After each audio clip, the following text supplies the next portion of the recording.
Hello and welcome to another fantastic edition of the Final Fantasy Randomizer Spring Tournament 2020. I am your host, Dark Moon EX, joined in the booth by Ilmar's Ubermuller. I guess I love that name, and it's so much fun to say. Ilmar's, how you doing? I'm doing fantastic, and I'm glad the name makes you smile. It rolls off the tongue. I just enjoy it so much. That's great. I'll have to tell you the origin one day. It's sadly much worse. It's sadly much simpler than you think, though. Oh, I'll still say it, though. It's the Ubermuller. I love how that rolls off. However, we are not here for your last name as much as I want to be. We're here for the battle between guda632 and jkoper. As you might notice, they both have taken a draft party of Double Thief, Red Mage, Black Mage. Ilmars, how do you feel? Well, this was a draft, and that'd be about the only way you'd ever see me running this party. I'm not the biggest fan of the Thieves. I'm on Team Greggly Puff with a man who punches everything to death. This is going to be obviously really dependent on magic early. You're going to need something big coming out of black in the first few levels. If we're going to be AoE locked, we're going to have a real hard time taking anything down. That is very true. The one nice thing about the Red Mages and the Black Mages, I mean, along with the chance of a little bit of healing, is just the fact that you're more than likely going to see a level 2 spell of some kind somewhere in the first 4 levels, if not a level 3 or that precious nuke. Like, it could be worse. They could have taken 2 White Mages like I just saw recently and have no AoE for most of the levels. And then you're just banking on Fade coming out and hoping that Life 2 is early just to res everybody back up, because there will be some deaths. You've got 2 White Mages. Obviously, you can pray. Yeah. That's what they're there for. That's the whole point. Exactly. So, yeah. This is week 6 of our tournament, so this is our Chaos Flags, meaning we've got the 3 loose somewhere in the world and that canal somewhere in the inner sea, and we are off. We are indeed, with jkoper taking a fast beeline right over there. Black Magic is actually kind of interesting with that fast and lock 2. That's really great magic for later in the game. Good spells to have. And Life 2, unfortunately, yep, totally locked out to them. Best they're going to be able to live with is that Invis 2, which you're not going to scoff at, but kind of really hope that you could have gotten that Life 2. Unfortunately, that second slot was blocked. I'm sorry. Yeah, now you're praying that Life 1 comes up somewhere that's going to be able to be red learnable. Yep. Yeah, because that second slot there at the first level is blocked to even the red wizard. So even after you class change, don't expect to buy that. That's the harm spell slot from the vanilla game, and that's no dice right there. Starting with Trance, get out your glow sticks. Oh, and heal 3. They're here to slow us down and waste a whole bunch of time. It's a forest rave out here outside of Canaria. Woo! With wall as well. Oh, it's great. So now you can't even AoE them because they'll resist. Thank God they have 2 HP. Like no health whatsoever. There's that rave for you. Yeah. Got the TNT from the king that jkoper decides to get before venturing out to see the rave stick glow rave that we have outside. And I don't mind that play because he's probably looking for a Thor hammer of all things. Yeah, right now. Guda's like, I don't even want to see these imps again. Screw this, I'm going off towards Provoca. You guys can have that glow stick rave. Yeah, he's looking for something at level 2 magic that's going to do some damage, because we didn't see anything at level 1 that'll hurt. Well, it's a smart move, too. The pirates die really easy, and they're not going to have anything nasty because Safe Pirates is on. And if they happen to find a good AoE spell, which they got Wall, but that's not AoE, Black Magic, if you provide, you give us Fire 2, that is good enough. Not Fire for the cash we have, though. Oops! Well, go kill the pirates. It's fine. Pirates are worth money. As I said, they're worth a lot. You've got some weapons. You can go kill the pirates because they have no health. Go buy that Fire 2 afterwards, and then now you have a spell that can take out Garland and some of the other stuff that's around the world. Guda's gonna go with a vanilla play of let's kill ogres for money. Yeah, I don't buy this one. Pirates die easy. You'll get 2 or 3 levels off of them. You'll get money. That seems like a smarter move on like right there. Go for the pirate. Guda, go for the pirates. Guda. Maybe checking some chests at Matoya, see if those 3 chests have a little cash for him. No, he's heading south. I don't know what he's doing. He's been spun for a loop. Meanwhile, on jkoper's side, he picked up Slep. He's gonna see if he can put some people to sleepy times. I mean, it'll stop them for this round. The unfortunate thing about sleep is that the second that you come back up from it, like, you immediately wake up again if you're an enemy. Sleep, as far as I know, doesn't really do much. It's like, it's a 1-round pause for an enemy and not much more than that. Yeah, guess he wanted to make the Black Mage feel like it was doing more than punching for 1 damage. You go, Black Mage! You do this job! Good job, Black Mage! No, it's just missing now. It's just moral support at this point. Come on, guys, we can do it. Rah, rah, rah!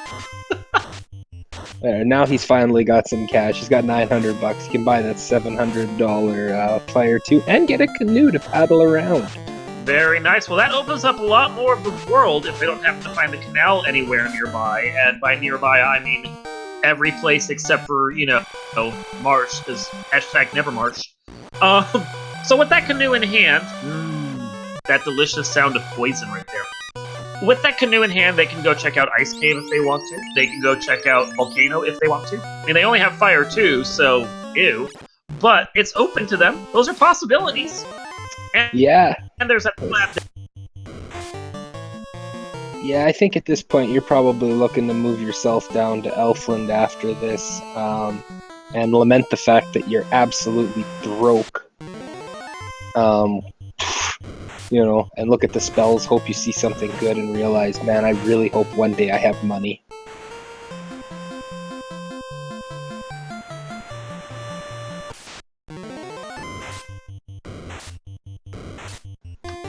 And meanwhile, here we've got Guda making his way around, jkoper coming back after picking up that Fire 2.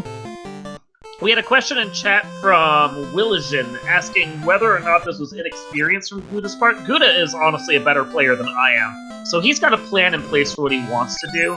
I think he's just set on not dealing with the pirates until he can AoE them down quickly. Unfortunately, nothing else in the overworld is buying into that plan.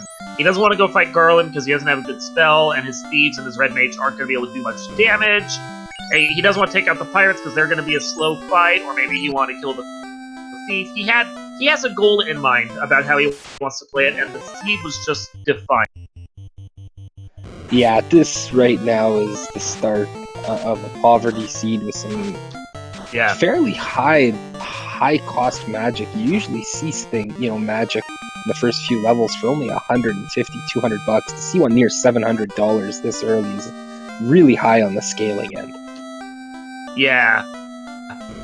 This is a tough seed with the party they have. They have found a pro ring, which is lovely for any of your guys right now because everyone can wear it. They did get an ice shield, which as soon as you class change one of your thieves, they're going to be able to use that, and that's basically the best shield they can carry. But right now, not a whole heck of a lot of anything to really make this party work. No, at this point you're looking for big sweepers, you're looking for your level 3 elementals, you're looking for nuke, fade, and quite honestly, the only thing you're looking for your thieves at this point is pretty much massa. Anything that they can swing, best being Quarrel before that, isn't going to be dealing out big damage. Ninjas don't, thieves don't get good till they get ninjas, and they start swinging good weapons then. Yeah, I mean, the thief fixes will carry them through. If you find a coral sword or something, it'll be great for right now. But you really want them to be able to swing something better, and the thieves just can't until they clash.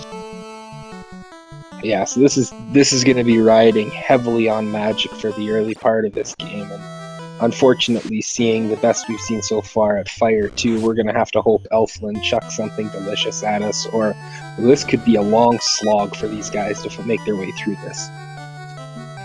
Yeah. Although, blink and you miss it, we did get the adamant over there from having killed Garland and saving Sarah. So the princess has a brick of gold. She's just like, I don't need this. I have like a ton of these sitting in my closet right now. I'm rich. So she gives you one as quick payment for like saving her. and you take it over to the dwarves, and they give you the cube, which is not immediately useful. Thanks, guys. Fantastic, that's great. We can also go down here and turn in this TNT. That might prove something better. Or we can get, like, the chime, or, hey, the loot. The loot. Which, I mean, great to have it, but, dudes, come on. Where's our progression? That's great. Now I know it's not in any chest in the game, but still. Still, yeah. So at this point, I'm curious for you.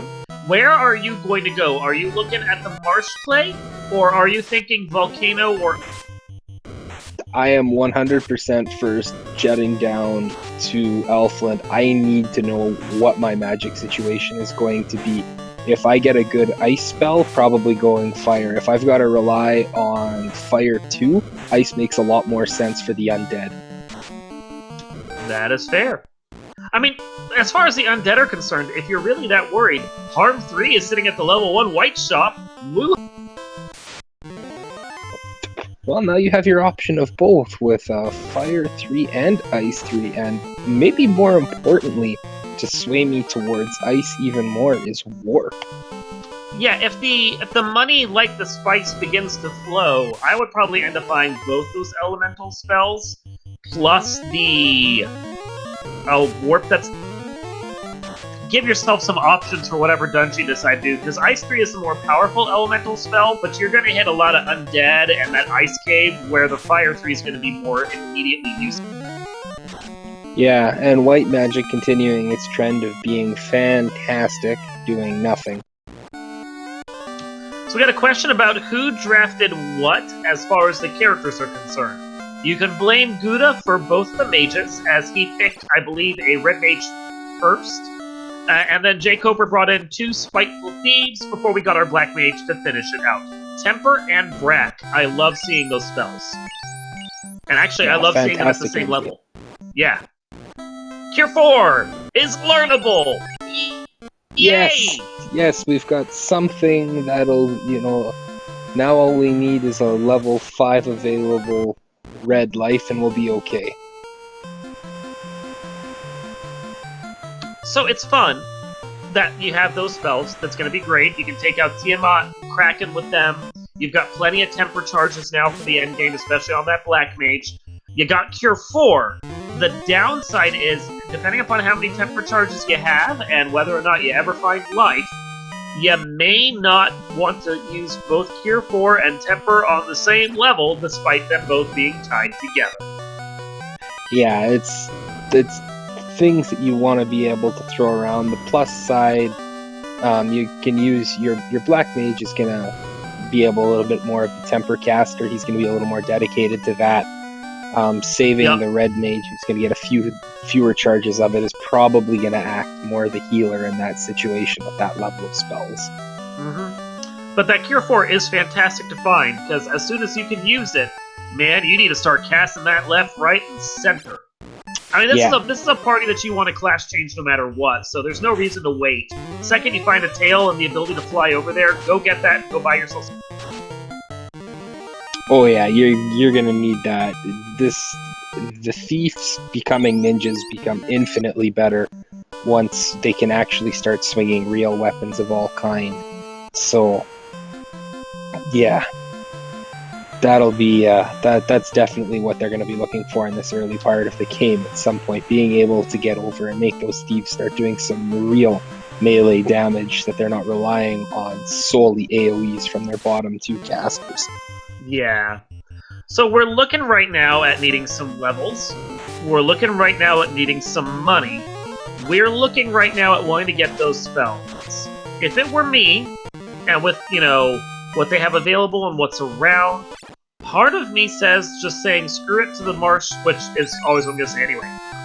But going and hitting the treasury on the armory level, the first floor of Volcano, and just seeing what you can get in the way of money and items, because, you need something that can get you into the game, and maybe you find a trap tile, like Gurmaduces, that can die to that fire too, could be the play to make. Yeah, if I'm going into Volcano, it's definitely just armory check, and checking the 2 trap tiles, the fire tile and Grey Worm tile and seeing if either of those are something that might be able to yield me some levels and money. If I'm thinking long-term dive, though, I feel a little more comfortable towards ice with the spells that have been provided. Ice is a great play long-term, especially with that warp right there. You can cruise through it easily. You can check all the trap tiles that are there. You can figure out what's going on. Maybe there's a key there, and you can bounce back over to Astos and find an even better grind. Like, because we don't have Canal, the normal grind spot I'd go hit over on Earth is just completely blocked to us right now. They're going to have to improvise on this. I don't think there's any way around. jkoper making the less popular play. He looks like he's headed over to March. He's going to Marsh. Well, you got Harm 3, you got Fire 2. I mean, it's there. It's a possibility. It's not one I'd make, but it's there. It's Damage, Poison, Scorpions are going to make Marsh that much funner. Yeah, I'm already out. Nope, Marsh is not the play. Damage Poison is going to kill everything I have. No. Of course, jkoper doesn't know about them yet. The second he finds them, he may just turn around and leave. Oh, jkoper knows. He just got wiped to them. Oh, okay then. So, jkoper, why the heck are you going there? And Guda just found out about them as well. So they both have the knowledge that this, the particularly Earth and Marsh are gonna be fun. Yeah, I mean, that's the thing. Like, I don't think even if I had the rod, I would want to do a long-term Earth dive here in case there was nowhere else I could go. But with that canal, there's plenty of options aside from Earth once you get out of Circle C. Scorpions don't show up in the volcano. Scorpions don't show up at Ice Cave. I'm liking those better and better all the time. Oh yeah, I'm 100%. Once I would see any part of me that was like, maybe I'll think about Marsh. The second I saw that, I'd be like, nah, there's no chance I'm gonna be making it in and out with that. Yeah, no, that's a big nope right. Oh, and we have like something in that bone pack that has both Dazzle and Lightning 2. And Lightning 2 at this point is basically a wipe for your party. That's a no. Oh, it's the bones! Yeah, no! No, see? No. Yeah, Marsh is definitely telling you that you shouldn't come in here, which means more than likely progression is held in here. Yeah, but this is a hard no right here. Oh, look, that rod we can't use yet. And we got a light axe. Woo! I mean, I like it when I can walk it out, but I'm not walking this. No! You're not walking this. You're not finding out what those two chests are over there.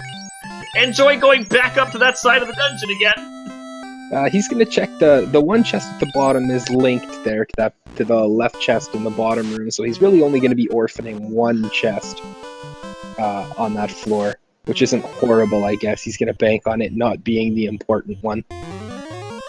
Yeah, so, knowing Marsh luck, that's where the canal's gonna be. Yeah, of course. Yeah, totally. Delightful Damage, Poison, Scorpions. Enjoy your stay. So, off the hop, we've gotten not the best AoE, we're poor as oh heck, can't afford the good spells that we really, really want, and a bunch of the early enemies have things that will kill us quickly. Feeling good? So, worth noting, that chest right there is not one that you normally need to check. I see why jkoper did it, the one at the upper left. I think he's just trying to check these upper chests first in case he gets wiped. But normally that chest is linked to other chests in the rooms, so there's no real reason to check it if you're checking everything. But of course, if he gets wiped, then at least he knows what two of the chests are, and he doesn't have to check them again. Whee! Yeah. This is really much just something, just to check. Yeah, it's this chest right here on the right. That would be the one that's linked to the top left room, which a lot of people just take them both at that point. Yeah, that's the plan. If you're exploring Marsh, you can do second and third rows as a kind of a Z pattern between first to third columns, and get all the main unlocked chests except that one in the upper right. Now, of course, if you have the key, then your routing is a little different. But yeah, jkoper ran right past the wizard room. Okay, he's gonna go back. He wanted to check. Saving it for last. Yeah, saving it. Wyverns. I mean, if you had the firepower to kill these off, these would be a nice early grind right there. Okay, so now And you're jkoper. You orphaned one chest in the top, and he's answered already. He's leaving. Yeah, no, I orphan it. Oh, Geist with crack, because this wasn't terrible enough already. This is fantastic early scripts. First is gonna be really fun. I was going to comment. So about that, Cards with crack. I was gonna comment. So about that that ice dive you want to do with all those various random undeads. Yeah. Yeah. Volcano's looking great. Yeah. You know what? At this point, I'm avoiding anything that has scorpions or undead. So, volcano, here we come. You know, at this point, I'm looking at the screen, setting down my controller, and walking away. Cause no. Yeah, there's a whole lot of nasty scripts already. And apparently Guda is going over there to get his punishment from March Cave. Enjoy! Yeah, let's see how much fun he has when he starts going through this. I also am interested to see if he's going to pick up that chest at the top, because, oh man, if that ends up being something, jkoper's going to feel real bad. Yeah, but he won't feel it for a while, because he's not going to go over there anytime soon. No, he's not going to know about it for quite a while, I have a feeling. In case you are wondering, as everyone in chat is commenting about how bad this seed is right now, this is a special presentation of our fabulous tracker, Danny3883. Everyone give her a round of applause for this magnificent beast she's rolled for us. What's that, Danny? You said you wanted to go to bed early. I'm sorry, I didn't mean to. 4 a.m. 4 a.m. Nah, this is what they signed up for. They're here this week. They know what they came here for. They better be ready for this if they want to make it into brackets. Yeah, we didn't go over that. Both these guys, let's go. What are we playing for here, Darkmoon? I honestly don't know. I don't know what their records are. Man, I was really hoping you did, because now I feel like a bum because I didn't look it up before. I'll go look it up. It's not a big deal. Oh, just good. Commentate the race, and we'll act like we didn't just do that. Okay, yeah. So at this point, jkoper now, feeling that he's exhausted all the plays possible at Marsh, aside from that one chest, makes his way over here to Crescent.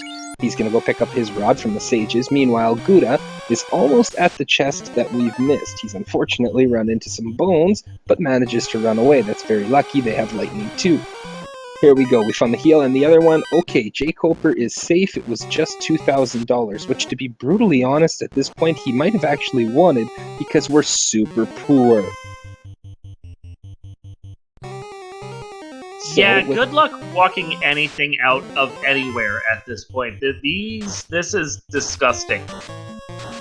Yeah, so at this point, Marsh is 100% confirmed to be a bust unless we have to come back later with a key, which no one will do till absolute last location.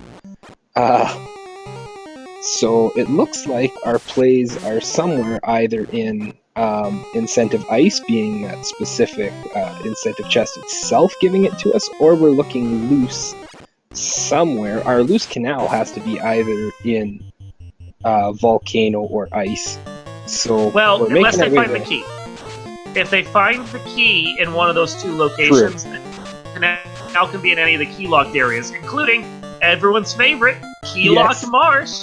There we go. Please let the incentive item here in the ice end up being the key, just to make everyone go, are you serious? Are you serious right now?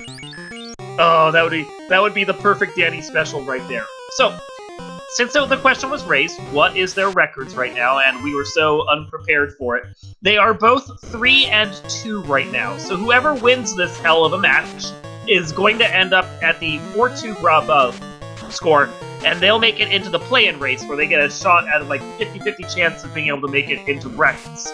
Whoever loses this race gets, was it like a 1 in 22 chance of making it to brackets? Making it to the play-in race, because they get to go to the last chance qualifier, where 22 people will show up, 1 man will leave. Yeah, that Or play-in race, I believe at this point is slated for something like 21 to 24 people, dependent on just how this last week plays out and who decides who wants to stick in it due to scheduling and other just obnoxious amounts of stress. I don't know where you're at in the tournament, but I have to admit that I feel like I'm the real winner by having lost 2 and 4, and I don't have to play any of that anymore. Yeah, so here's the great thing about being me. I'm a commentator. That's it. This is me. So you just get to enjoy the carnage. That's awesome. That's it. I am not involved in this in a racing way whatsoever. I am here for the fun of it and don't have to deal with any of the stress. So we did see an almost 4 grand chest sitting there in Treasury. And then 30 grand on top and a pro cape. So there's all the spending cash you need for the early part of the game. Opal shield you can sell is also nice. Yeah, that is a lot useless. Well, yeah, but you can sell it. It's vendor trash. Oh, if only you had lightning spells. That would be a great fight to take right now. It's just the sea taunting us once again. It's like, what's that? Here's something you want to kill and you want to... Oh, that's right. Ooh, we've got a loose herb here in Armory. That's the power of the numbers play right there. We haven't found any loose at all, so we can easily go get that herb and go turn it in somewhere else. Now, point of order, the canal is loose, but the canal is not in the incentive pool. So the one thing they won't get from that herb is the canal, wherever it may be. That's right, so the only way we're leaving the inner sea is if that turns out to be a floater. Do you chase this down? Do you walk through the absolute grueling mess that is the overworld? I chase it down. I chase it down, but I do it via the river system so I can avoid the scorpions. I'll take my chances with Karibs and Hydras, honestly. Yeah, I don't think we've seen anything out of the fish or the multi-headed people, so no. And that probably is better. Yeah, I agree with jkoper here. I walk out my ill-gotten gains right now, and I don't even bother doing anything else in Volcano. Let's just go save. Let's go turn in that herb. I want to know what that is, and I just pray that it's not going to be terrible. Yeah, this is going to be a very slow. Like I said, unless this turns into floater, then we're gonna be going through things at a slow pace here, just between all the various scripts we've seen, the party comp we've got. The good thing being that jkoper pulling out that like 40k, he is gonna finally be able to fully equip those mages with all their spells that he needs, which will help. I'm going to apologize for this right now. Someone might even be able to call that an epic 40k. I'm so sorry. I'm so sorry. So, the seed is terrible right now. There's no doubt about that. But I feel like it's also a seed that's going to unlock itself the second we get the right items, like the canal or the floater or something like that. Is really just gonna let this. Hey, look, the key. What were we talking about there? I'm sorry. Oh, so please, sorry. Just please, do it. Do it. Come on, Danny, you do it.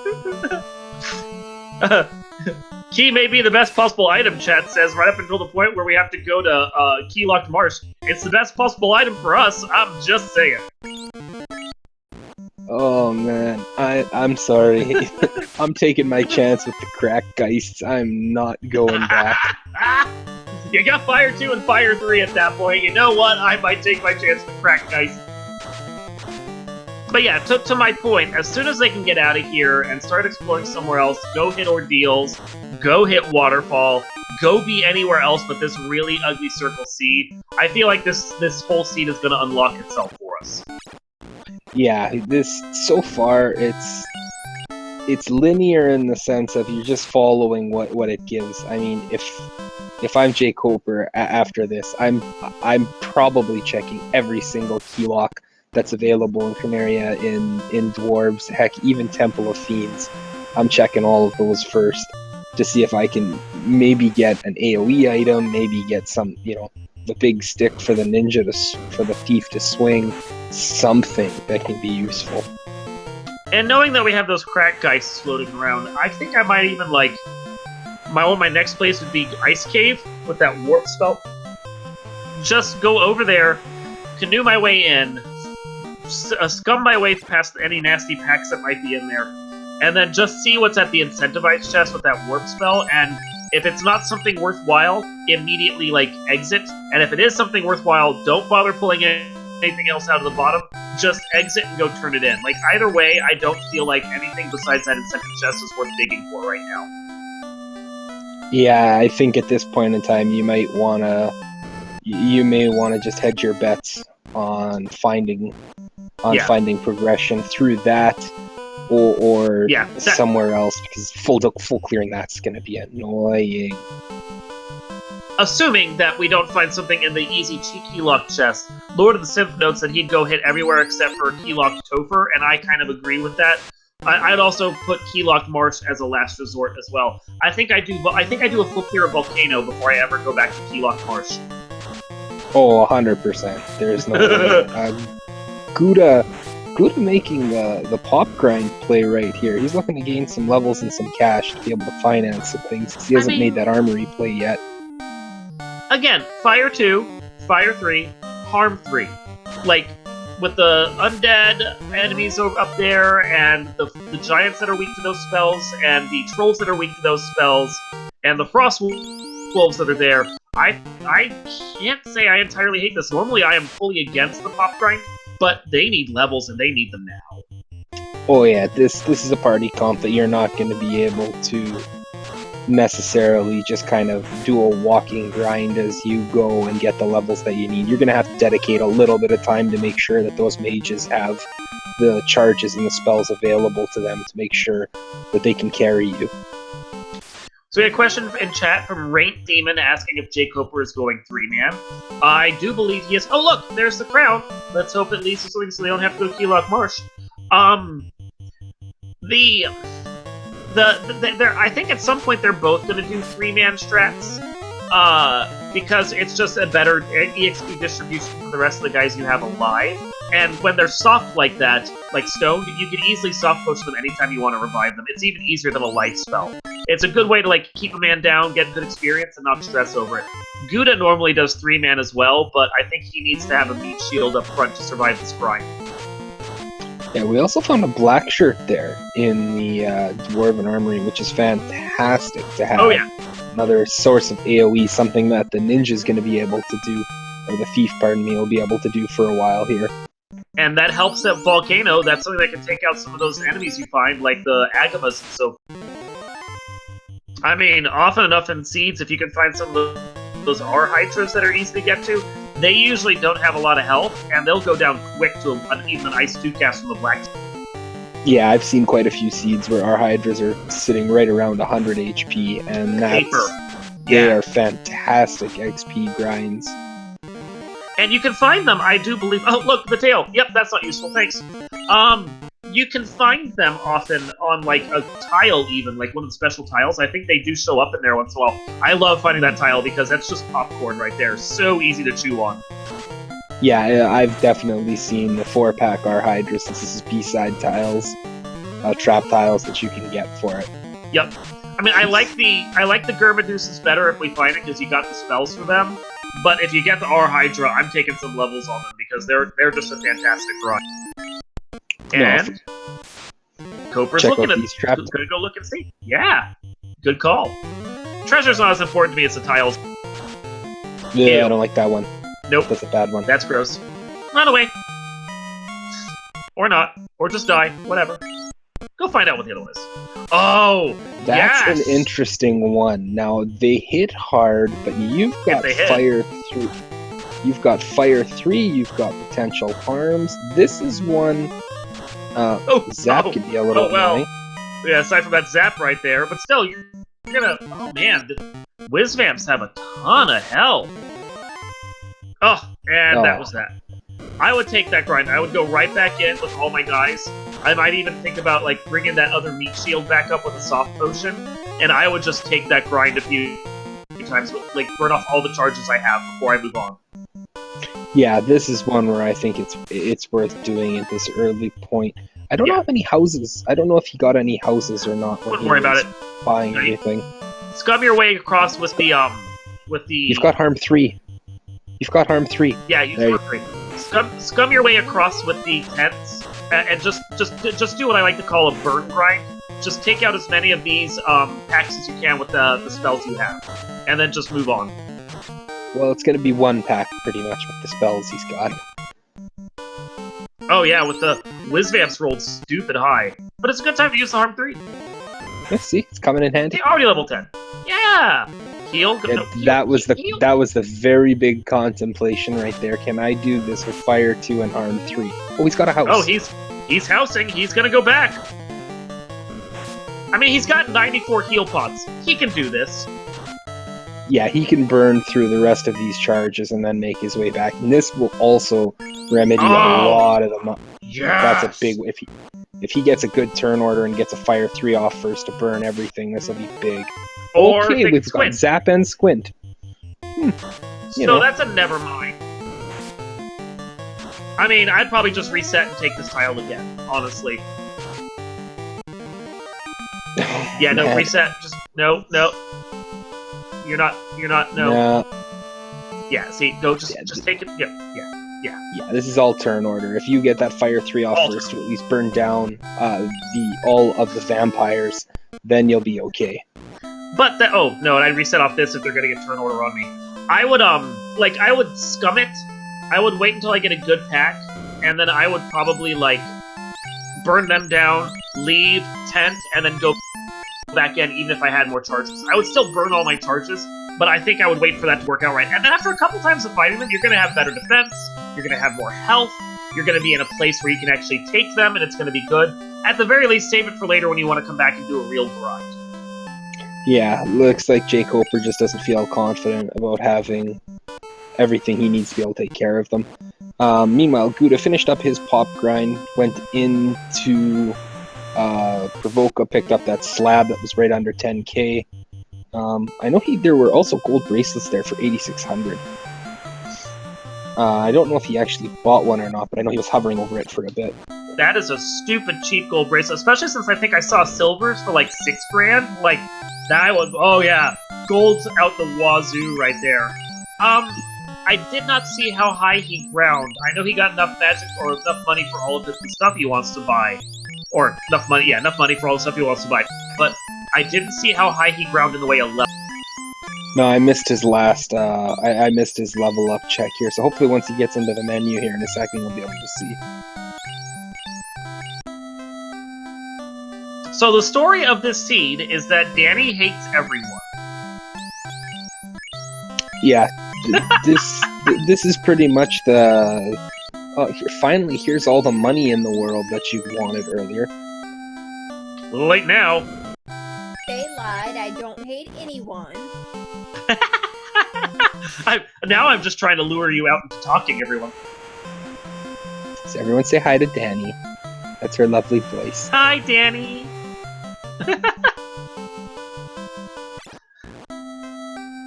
So, Can't forget those trance imps. No, because they started off the party and then they just waste a bunch of time. And jkoper is going to go do this check up here at these Topher chests. Okay. That's just spiders. Yeah. Get away Spider from that. tile, nothing special. Pro rings for just under 15k as well, so you're looking at about... Oh man, I'm doing it.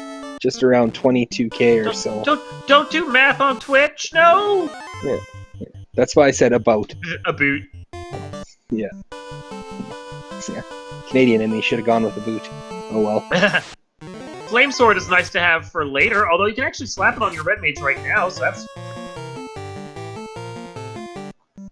Yeah, and the unfortunate thing is you wish it was something that your ninja could, or that your thief could swing, because more than likely that Red Mage is going to be casting and doing other important things.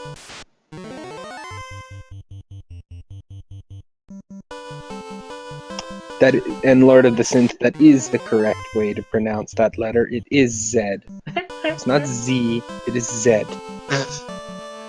I don't know what it is with you people north of the border adding extra letters onto your letters. That's just weird. Don't you spell Okay, it? so Don't you spell it Z-E-E, though?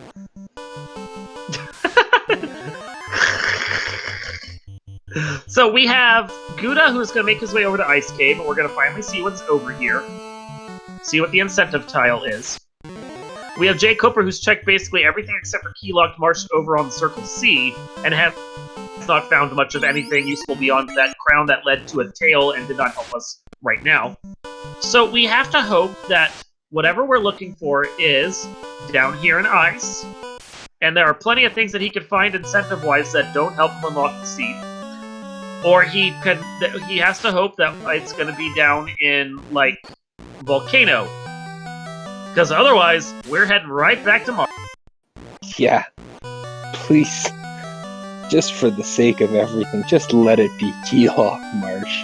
On the plus side, if it were Keylock Marsh, that would mean we know where all 3 loose items are.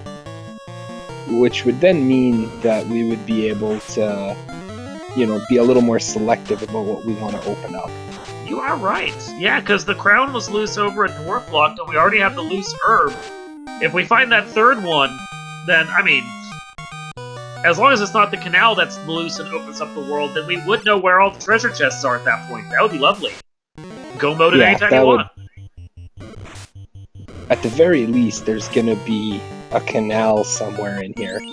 So, I mean, technically, that could be the loose item that's in Keylock Marsh, which still leaves the possibility of another loose somewhere else. Yeah.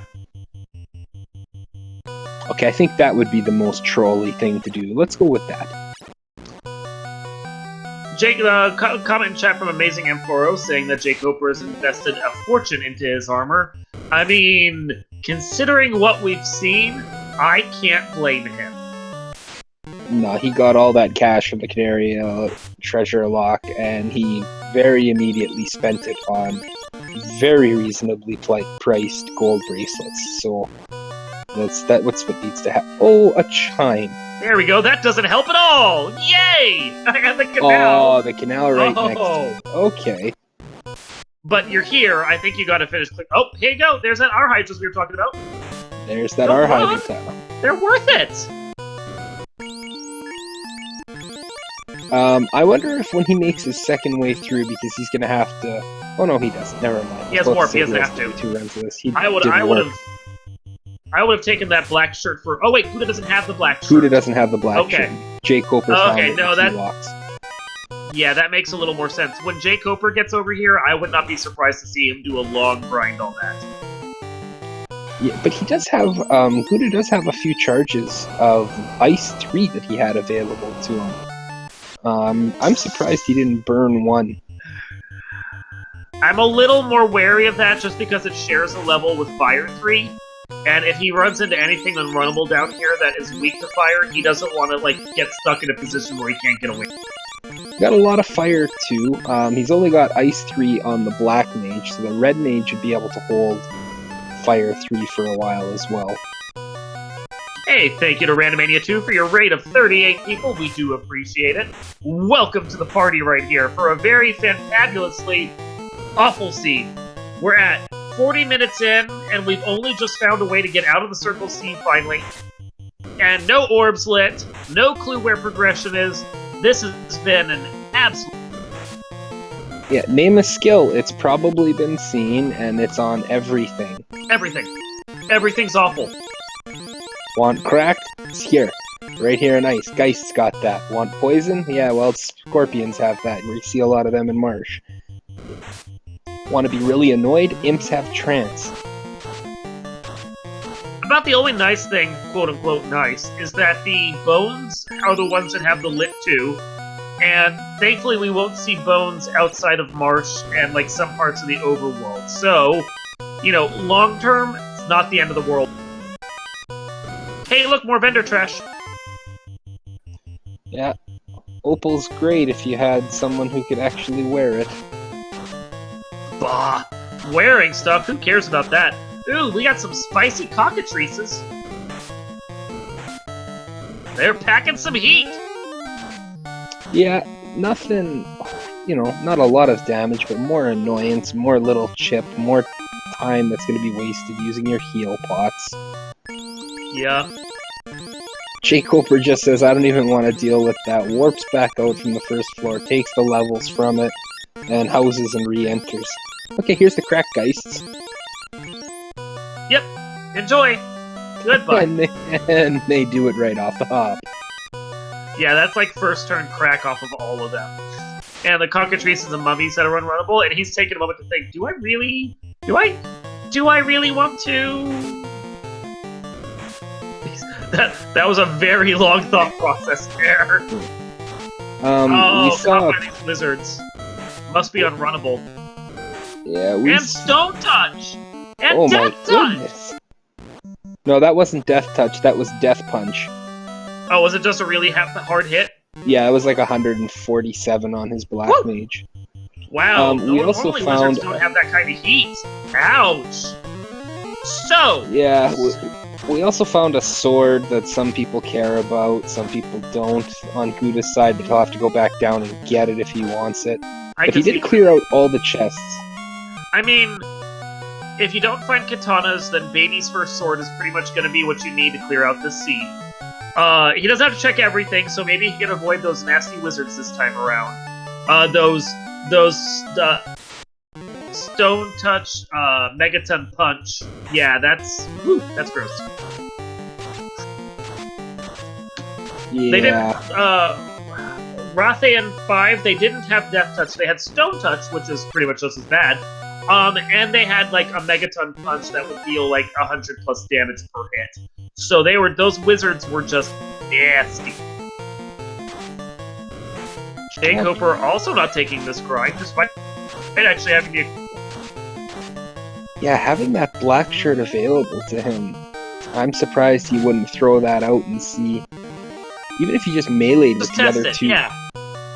Throw out the black shirt, melee with the other two, and just be like, let's see, let's not burn anything on this, but if these guys go down, that could be a really good tile to get some early levels on.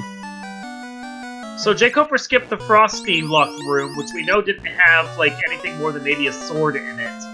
And now he's pretty much skipping, it looks like, just about everything else. He's just gonna warp scum his way all the way out of here. Take his canal and his chime. Guda quickly following suit as well. He has the knowledge that there was nothing important there. And of course, he gets crack geist on his first step out. You've got to be kidding me. That's why you always save before you take a step, kids. Oh yeah! And with Armory in hand, he decides to bail out. I don't even think he got to check all the chests. No, wait, he did. He checked all the chests. He was walking out when he got destroyed by the wizards. Yeah, Guda got full knowledge. The only thing down there of any consequence was the very last chest, right before you warp down to the eye tile normally, was the Vorpal. That was the only one that was of anything. Everything else was just meh. Opal equipment and some money. So at that point, we know that if there's anything else valuable, it's just going to be either in Keylock Marsh or in Volcano around the Circle C. But they have so many other places they can check at this point.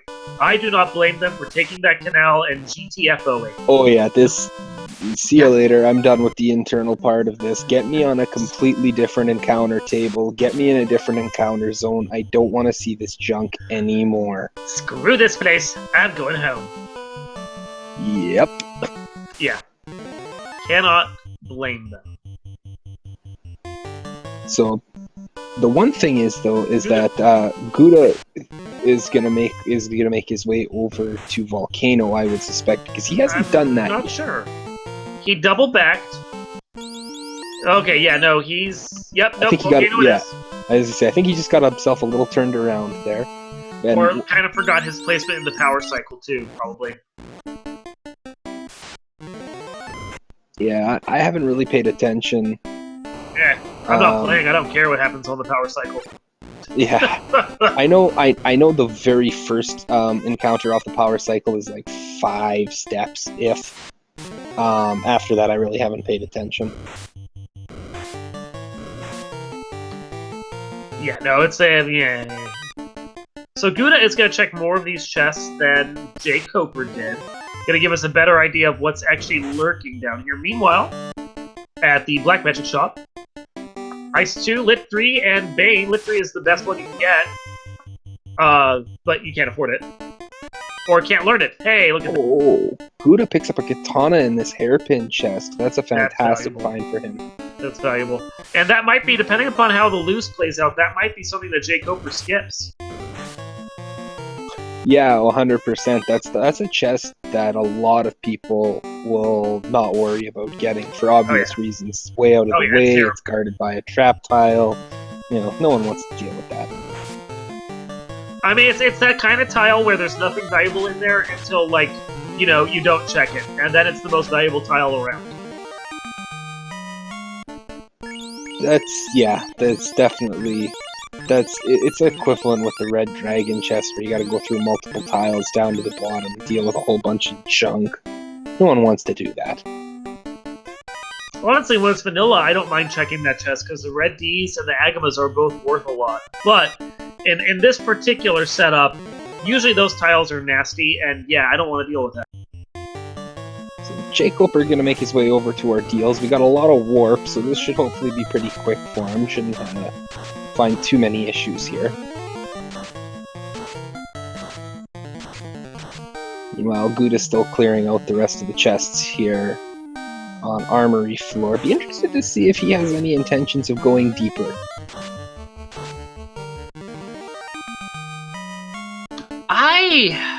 I mean, personally, I'm a proponent of the do the dungeon in front of you play. And he came here after getting those items, so clearly he doesn't have, like, a strong inclination to just leave here without finishing stuff out. So, I mean, from that perspective, I kind of feel like you're here, if you can find something that's worthwhile, maybe you do the dive, maybe you try for it. Or maybe the herb makes him think, okay, now it's time to leave. Yeah, this will be intriguing to see what his... I completely agree with warping out, housing up, and then it'll be, does he walk back in or not? Nope, he's chasing down some items.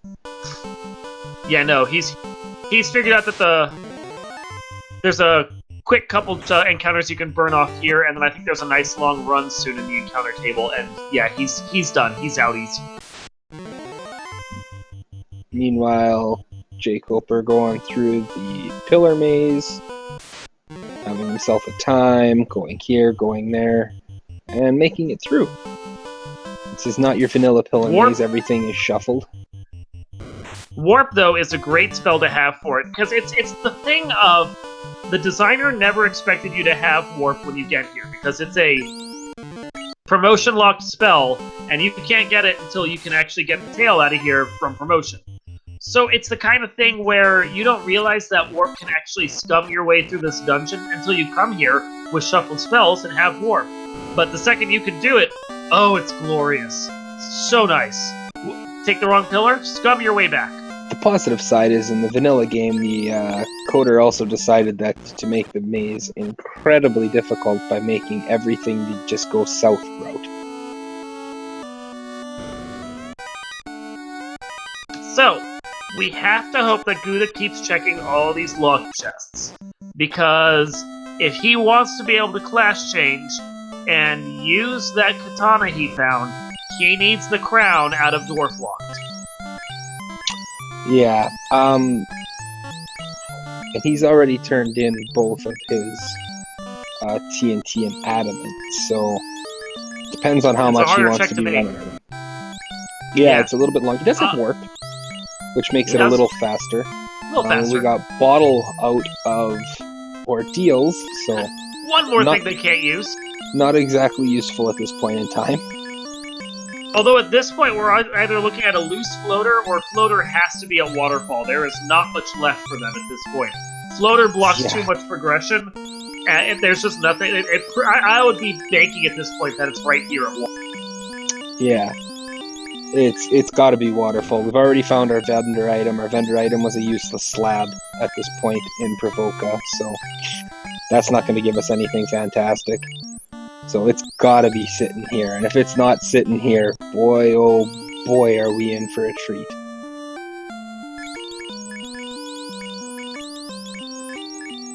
Yeah, if it's not here, it's going to be the loose item. There's no other way around it. Yeah. Which means we're going to be diving places and looking for things. Now, So if you're if a you want fan to of punish the diving runners, place, hope this is Oxiel. yes, hope it's Oxiel here at the waterfall. Then they decide that they have to go and clear out Sky and discover that the item they're looking for is at Key Lock. Although on the other side, if this is Oxiel, then you are technically in go mode.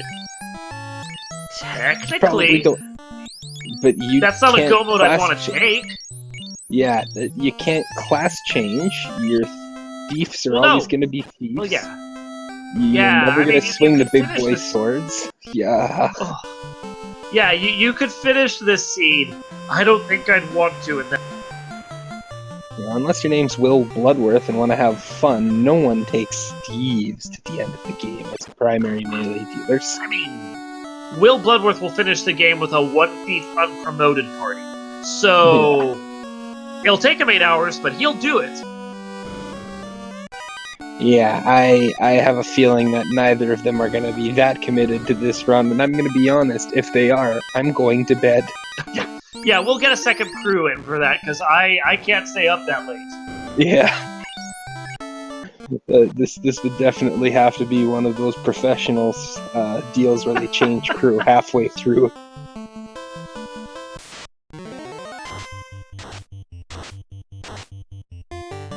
Will Bloodworth showing his amazement by being here. Oh, I don't doubt amazing that they won't quit. If it's 8 hours, it's 8 hours. That's fine. I completely agree Oh yeah, no. that the runners will do it. I'm saying me personally, as commentary, We'll will be stick with it. leaving the booth Yeah. and will not Yeah. be here for the full 8 hours. We'll find someone else to cover the rest of that shift. I think I got 3 hours in me, and that might be. Yeah. That's all. I have complete and total faith that our runners being completely devoted to this and having so much on the line in this race to stay out of that of the last chance qualifier Oh, yeah. will 100% play this out to its entirety. I, however, will not. No, the math is there. Huh, do I finish this out here? Or do I risk going to the last chance qualifier? No, I'll spend 8 hours here if I don't have to go to the last chance qualifier. Oh yeah.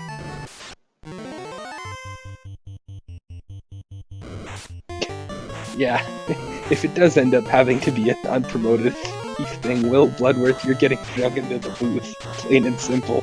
You can explain all the pro strats of how to do it. So these unrunnable mudgalls were giving jkoper the business. There's a 3-pack he couldn't get away from, and he is stuck here, having to continue exploring this. He may even unsoft that one thief just to have an extra body in front. Or not. Looks like he took a second. Solo Red Mage. Oh no! Oh, of course. Of course.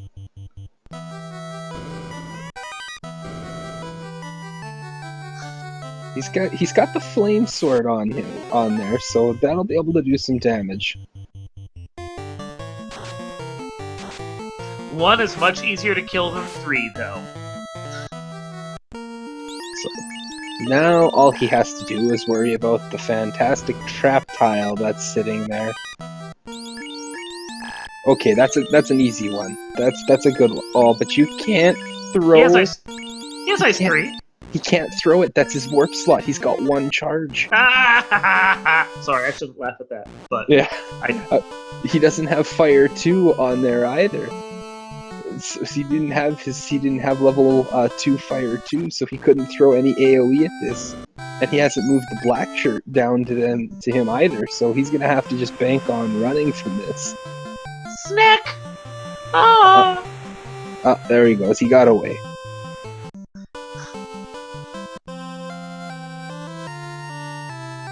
Everyone scoffed at all that armor he bought, but look how well that armor's. So, we're in go mode, which means we have somewhere a loose floater, which leads to a bunch of stuff. Oh my god! You know the sad part? The sad part is this is the kind of seed I always pray for because it encouraged the ice dive, it encouraged the fire dive, it encouraged not going to marsh and it encourages you making gambles about how you play so that you don't have to do any of the floater turn-ins. Like, this is 100% the kind of seed I love. Question in chat, how many loose do we have? We have 2 loose. We found the herb in Armory in Volcano, and we found Crown, which leads to Tail here, as we're seeing on Guda's side. That was available in Keylock Dwarfs. And we know at this point the floater has to be loose somewhere in the world, so they get to have fun trying to find. Yep, this is a loose floater seed. It's technically not required to beat the game. jkoper is in Go mode. He can, technically speaking, can beat the game. I don't know if he can finish it right now if he wants to. Yeah. I don't know if he wants to, or if he can. If he goes back. You've got the armor. Why not? I mean, that he's got a dragon sword. He's got fire 3 and ice 3. He's got fast. I mean, he's fine. I mean, in all honesty, if somehow along the greed path that he takes, if he finds the Masamune, then at that point the math changes, and I might strongly actually consider that. Yeah, you're digging until you find Masa or you find Floater. Yeah. Masa would make this different and actually viable. Floater would make this viable. Either way, but if you find that Masamune, I'm skipping out on even bothering with the Floater at that point. I'm just gonna risk it because I don't want my opponent to think, hey, I'm in Go mode, let's do this. Yeah. We saw this tile earlier that Guda's grinding here. That was in Northwest Castle. The vampire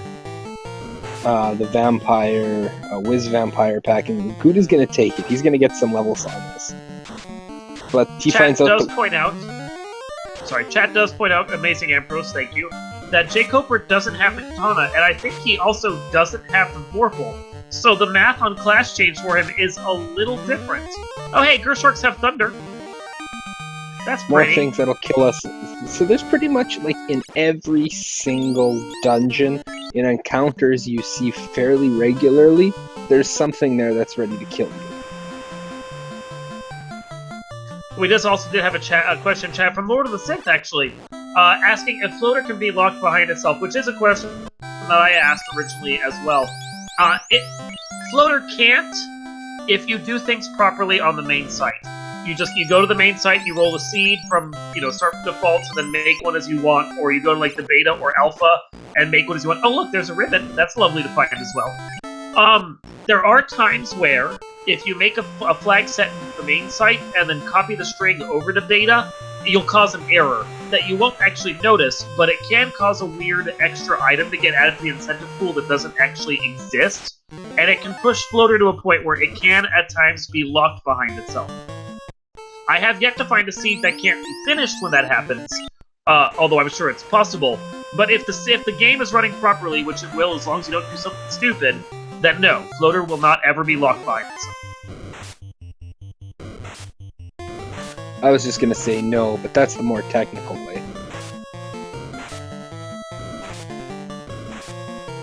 Well, and right now, and I'm sure the designers will fix this before too long, and Troper and the whole group, if you go and you find the mage items show up in the incentive pool, it's a little wizard with this word mage written after it. It's not actually the mage stick, it's actually a nothing dud. But if that happens, then that means you have an error and you should just remake your flags again. jkoper did, however, if he wants to go mode, he's got the best weapon that his thief can swing outside of Amasa. He pulled the Coral Sword. Go mode. Hashtag right there. Spells have to do it.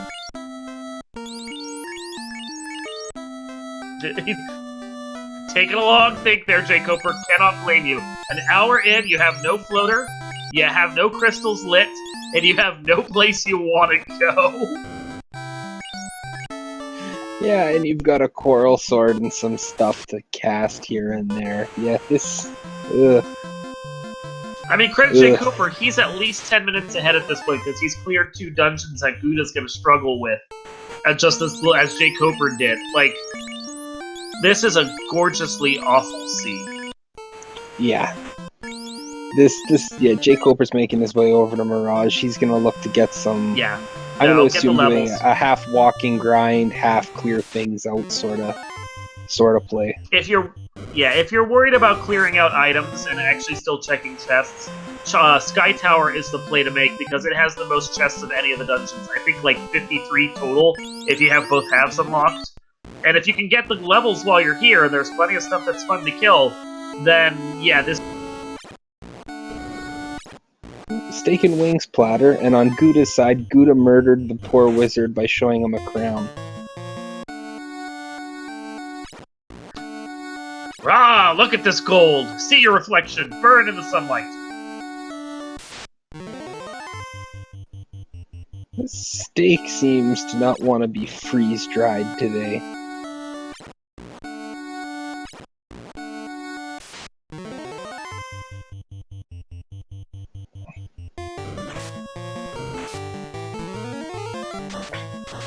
Yeah, what's your take on Team Steak versus Team Friend? They're not friends, I will say that much. If you try and go after them, they will make you pay for it.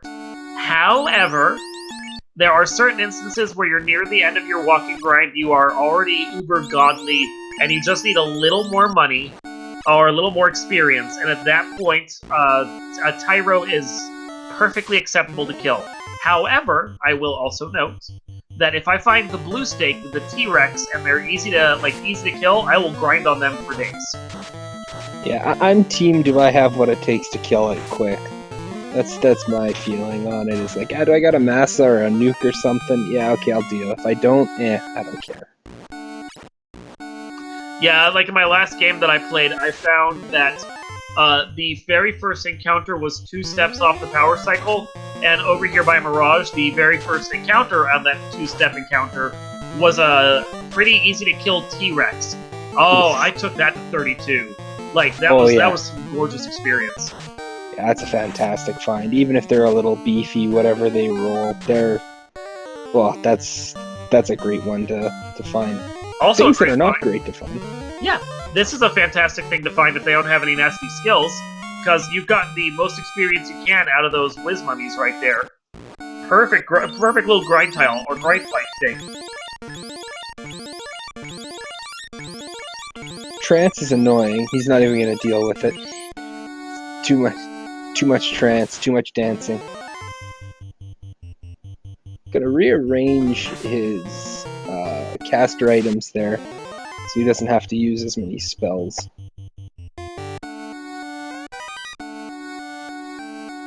Not a bad play.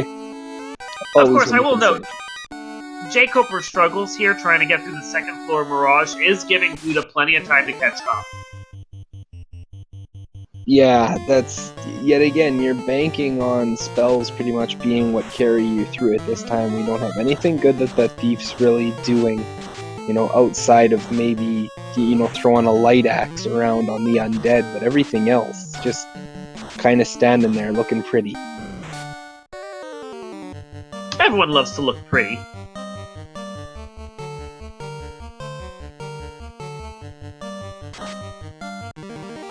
Meanwhile, Guda here just finishing out ordeals, getting the last checks. And, well, we have found our third loose, which was the ruby, which means that either Sarda or Titan is holding on to that floater. And a ribbon. Yeah, you're pretty much right that the that item has to be there at that point. There's no, the floater can't be anywhere else except from one of those two guys. Or like if one of them has the crystal that could lead to the floater. That's about it. Yeah. There is no other quest chain that it can lead to. Yeah, this is 100% going to, one of them's going to lead to a whatever dud, and which also means then that if you don't want to turn in your slab or bottle, they're going to lead to the other 2 dud items, so you don't even have to deal with walking to the feint. Best case scenario here, you're probably hoping that you're getting floater and you're getting power bonk. So Nice to note, those Tyros don't have too much health. What I really like, though, is after getting that ruby, jkoper is like, F it, I'm not going any further in this place, and he bails, and he's gonna go turn in that ruby and find his floater. Oh yeah, he wants to class change, he wants to start. So that way, at least when he finds, while he doesn't have a katana at this point, he wants to be able to, the second he finds something good, to be able to throw it on that then promoted ninja, to be able to actually do something with him. Totally. And of course, yes, hoping that this leads to Crystal for max annoyance is obviously the best choice. I always love that myself. Yeah, we want to drag this out just a little further. We want to make this just as annoying as we can. On the plus side, if you decide to do a grind now, you're going to have all your key items. So you're getting all that big experience boost. So you're going to make your grind a heck of a lot quicker. I mean, I guess silver lining? You save those warp charges, you can go all the way down to the bottom of that ice area and go hit those R-hydras if you don't mind the walk. We also found... Didn't we find a couple other things? Oh yeah, the Vamp Whiz Vamp tile. Yeah, we got a Whiz Vamp tile. Yeah. Another thing that might be interesting that jkoper could do here is on the walk back, if he wants, he can take a quick dip into Earth. Just to check those two just to check the few spike tiles that are on the first floor. Right. Yeah, you don't have to crack ice, they're back. You don't have to enjoy not being able to get any further, haha. Yeah, you don't have to spend any time doing it. You don't even have to grind right then and there, but just to have the knowledge to say, okay, if I want to come back to this afterwards, is it worth it or not?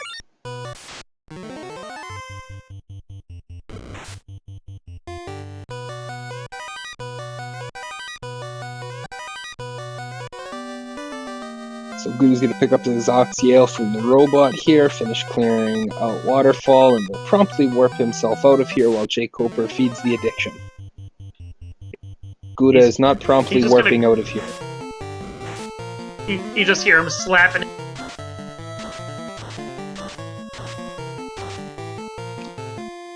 So we're going to find out what's over here at Titanstrove, which will be something. Either one of our bonk items or Crystal, that's... I mean, if he got Power Bonk, he wouldn't complain. If he got Opal, he wouldn't complain. Opal would be great. It is the floater. Okay. We'll check Sarda later. We're just going to run to Ryukon Desert at this point. Well, he did warp out on this side, because this is where he saved. Nah, he's just going to turn around. Nah, it is faster. It is technically faster just to go deal with Sarda after you do the class change, because you're going to have to do this walk anyway, and then you don't have to do the long walk for Sarda as well. Especially with the encounter table the way it is. Yeah, I'll be interested to see if he dips south here just to check these trap tiles in Earth. It could be a very interesting knowledge check for him at this point in time, but he's going to bypass.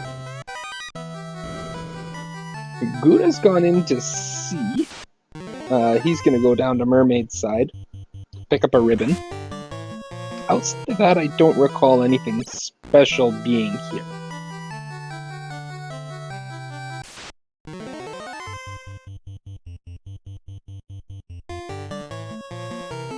jkoper just about to make his way to the Ryukon Desert here. He's going to be at about the hour and 11:10-ish mark. Will finally be in the air.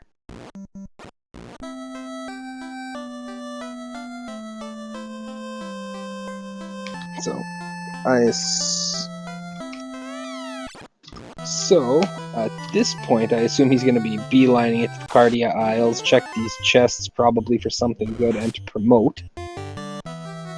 Yeah, I would. I mean, you're here, you can class change, and since you're still looking for gear, still hoping for a little more of that armor to finish off your ninjas, still hoping for another ribbon or a katana, I would dig these aisles. I don't even like digging these aisles normally, and I would dig these aisles. Yeah, especially for jkoper, he doesn't have that first katana that Guda grabbed, so he's looking for a big sword at this point. A katana would be fantastic find, and of course, obviously, Masa, if he can find that in there as well. Yeah, one of the best thing you found so far is that coral sword. You want something Yeah, you're hoping that you can pull something with a little more weight behind it than that.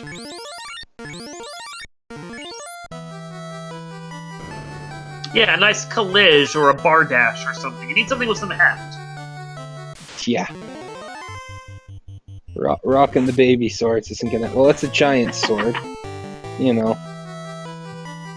Giant in name, not in stature. No, it boasts. It's really not that big.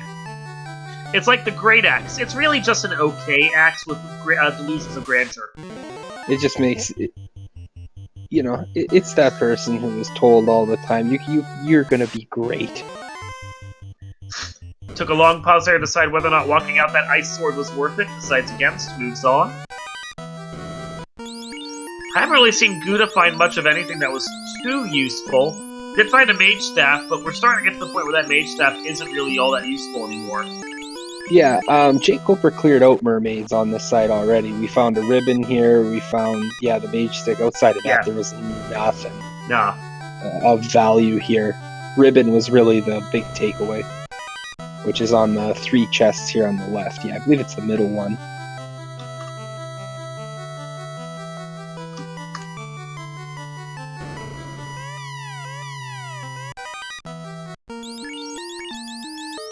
So jkoper just going through his inventory, checking to see what armor he has, rearranging some things. Gold bracelets on everybody. The one mage is fully decked out. Black shirt on the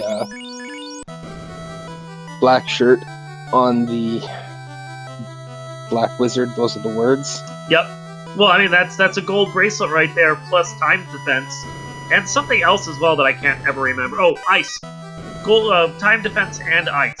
So that's a really nice bit of like kit right there for that mage.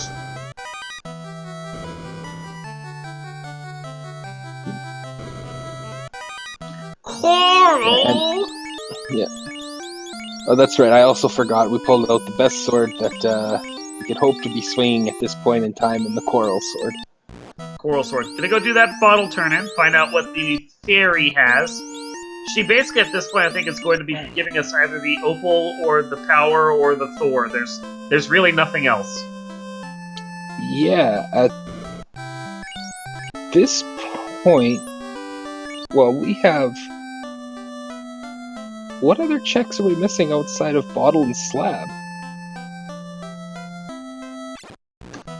Well, we gotta do the... Someone's gonna have the crystal. So Slab Somewhere. will lead to... So Slab Slab will lead to... Slab or Bottle will lead to crystal. Well, we got the Opal. Bottle Okay, leads to so Opal. Slab has to lead to crystal. Crystal will then lead to Power Bonk. And We somehow haven't we're seen- missing the Thor. Sarda. We hadn't checked Sarda. Sarda, Right, there Sarda's you got go. the other one.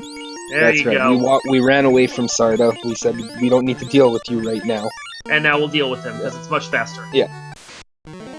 He's hoping this is the power bonk 100%, so that way he doesn't even have to deal with Lefane's Thor hammer. Okay, Well, so we have to get the crystal first, apparently. Well, now you have all the key items.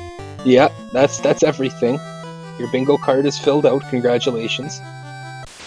Oh, he's gonna make the earth play here. Now I suspect not only will this be a trap tile check, but this will be a full clear as well. It's not Or even not gonna even be a a trap tile check. This is gonna just be a... I'm gonna go A kill go mode Lich. check. Yeah, He's done. He I'm gonna may go actually kill decide Lich. to try and run it out with the coral. That's a ballsy play right there. Yeah, that's... You know, if he had... Now again, that hairpin chest... Too out of the way. hairpin chest is very out of the way to be pulling that katana out that Guda pulled, but... speaking of That's too Guda, out of the way. he's gone left side here now. He's gonna be pushing for That's Kraken. not crack. Yeah, he's hoping no, to he has Bracken some crack. Kraken. And that's absolutely the case. I've watched Buddha play before. Doing the insta-kills on Kraken and Tiamat are absolutely in play. Fantastic armor perk up here for jkoper. He found some flame armor. That's great. Now he can move that opal bracelet down to someone if he wants.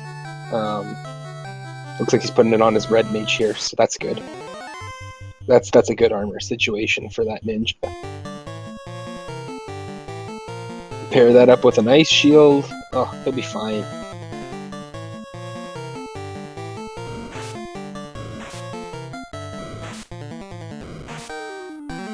Guda unfortunately having to deal with the Megaton Punch Wizards. Now, granted, he now has some armor equipped properly, but there's still stone touching because why not still get through everything and deal with that?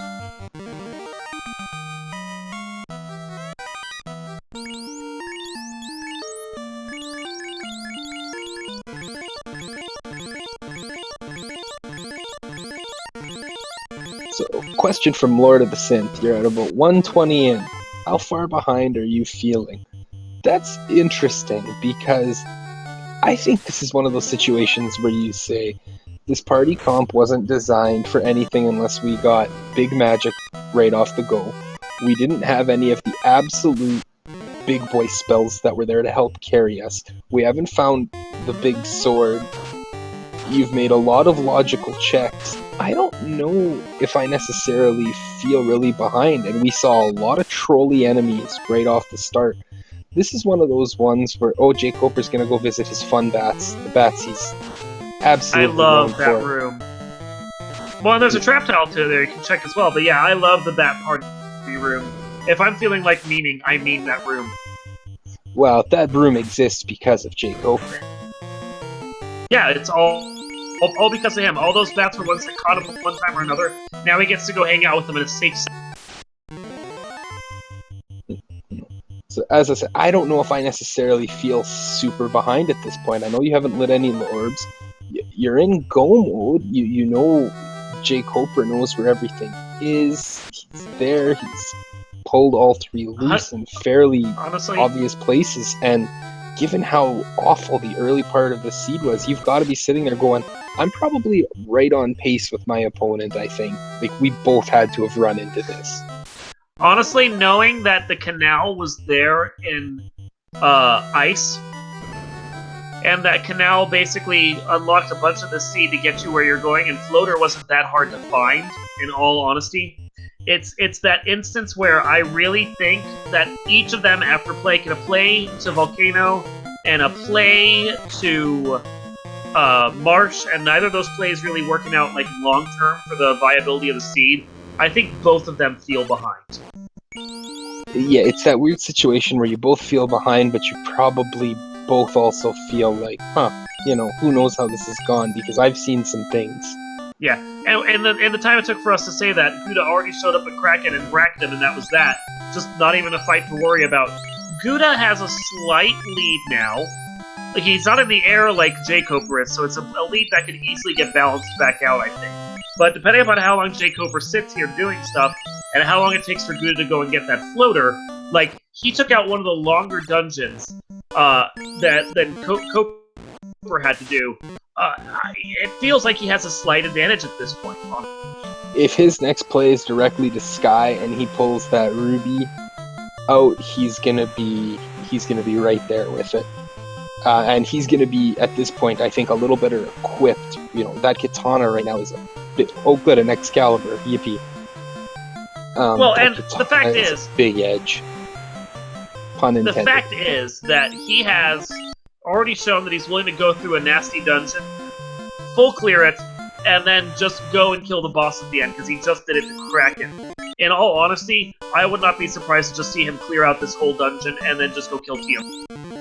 Yeah, once he pulls the ruby out of here on second floor, he probably warps out houses, and I could see him turning around and just running right to Tiamat and taking her down. He's practically, well, especially because I think there's a ribbon in here, he's practically at endgame gear now. He's almost to the point of just being like, nah, I'm good, I can just go finish this. He might pick up the opal bracelet while he's doing stuff, and then that would be that. Yeah, he'll do all the same. I would suspect he'll end up doing the same sort of checks, probably Maybe. in hopes of finding that power, possibly in hopes of finding that power bonk. But Maybe. even if he doesn't, I mean, he's gonna class change. Yeah, Yeah, he's but gonna he class has change. Yeah. He wants to swing that katana. Yeah. Oh yeah, no, class change is definitely there. Tail he's already got. It's a question of whether or not he bothers with that bottle turn-in to get the thing from the ferry. Because, like, that's a bit of a walk. And if he's feeling behind, he may ditch it. Yeah, so he'd be throwing away an opal bracelet, which is... It's okay. Eh. It's good defense. Don't get me wrong. It's great defense for your mages, but it's also one of those things where it's like it's a take it or leave it. One of those things, if it's there, you're like, okay, cool, I'll use it. jkoper intentionally standing behind a bat. I think he just enjoys it now. He's embraced it. Oh! Okay. jkoper doesn't have to worry about that sword anymore. Yep. Yup. That No makes, no more worries. That might be the last chest he opens. Could very well be.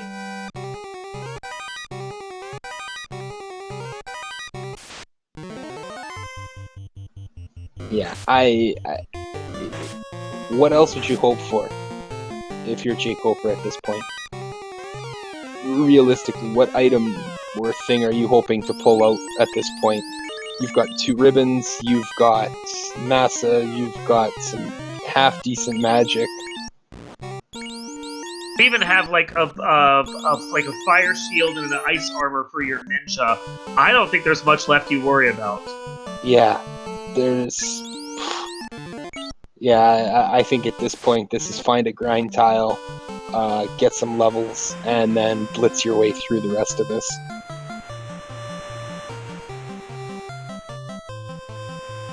So, jkoper making his way down here to Lich. Here we go. I assume Lich will do Lich things and Roll over. Get horribly, horribly destroyed. Fortunately, we don't... What? Lich throwing out spells? Get out of here. Fast goes off after the massa because turn order. But Lich had no health as normal, so that's the end of it. So yeah, Gouda got just a little turned around here, and he's actually taken the long way to get over to the floater. This is something for new people. When you're sailing away from sky, it's easy to think that the fastest way to go anywhere is to go... Well, he doesn't have to get to Titan, but to go anywhere is to go off to, like, the left, westward and sail around that way. But honestly, for most of the turns that you want to do, it's faster to just go off to the east and straight down, because you basically ride along the coast by crescent, and then there's all kinds of things you can do. If you need to go turn on that floater, you can just go straight down and get to it that way. If you're going to go over to Titan, I think it's even faster just to sail around from the left and from the east and down and around to get there than going the long way around, like ordeals and all that. It's just a very long sail. And jkoper looks like he's gonna 2-man this grind. He wants to spell charges. Well, yeah, he hasn't unsofted anything here. When you're looking at it from the math of what he has, it's the fact of the matter is that black mage is not going to survive much of anything in Topher. And if Topher is bad, that black mage is going to roll over, and he hasn't found any life casts. So his thought process is probably get a bunch of levels on there so that they'll survive, and then unsoft eventually, and like you just did, and then you can power in your ninja afterwards. So it looks like he is going to go with a 3-man grind at this point then. Keeping that massa, I think that was a slight oversight on his part. He just didn't think of it there to move the massa down to the ninja at this point yet. Still rocking that coral sword. Coral sword, best sword. There you go. It's been proven by jkoper. Coral sword greater than massa. Yup. So now he can get a nice chunk of levels on all of his guys and really start working at it. At a certain point, I expect once his ninja is casting better and has some levels on it, he might even go and pick up Fire 3 and then come back here for this, and then just try and let the ninja solo this a bit. The other nice thing too is that ninja will also be able to learn both temper and fast. So even if situation dictates, he'll be able to take care of some things himself. Yeah. But the only other thing he would need to really feel 100% confident in one-manning anything would probably be defense. Defense sword was great, but when you've already 80% cleared this whole seed, are you really going to go? You're not looking for it. You might check some greed chests in Sky. Maybe on Sky 1 you pick either left or right side and just say, maybe I'll check those. You'll check the 4 free ones on Sky 3 pretty much, but outside of that, I doubt he's open anything else. And we know it basically has to be somewhere in the bottom of Volcano, somewhere in the floors of Sky, or in Marshwalk. It can't be anywhere else because we've seen everything else. jkoper did leave a few chests in Earth on first floor. We know. Yeah. So at the hour 27 mark, almost hour 28, Guda finally in the air. He's gonna absolutely bypass the bottle and go straight to the Cardiacs. Yeah, he'll do his class change, and then we'll see where he goes from there and how much chest checking he does at that point. I would not be surprised if he's done, because he's practically in, like, equipment go mode at this point. Especially with both a katana and a vorpal potentially under his belt. Well, I can't remember if he actually kept the vorpal or not. He lost it. That was when he checked the last chest and got attacked by the mages. Or the wizards, right before he walked out. He's got a katana and he's got a coral sword. He can actually just throw that katana on the ground. He's fine. Yeah, I mean... Yeah. And jkoper wasn't even swinging the coral sword when I looked when he did that. He was still rocking Dragon. See, you don't need a big sword. It's a crutch. Like white mages, it's a crutch.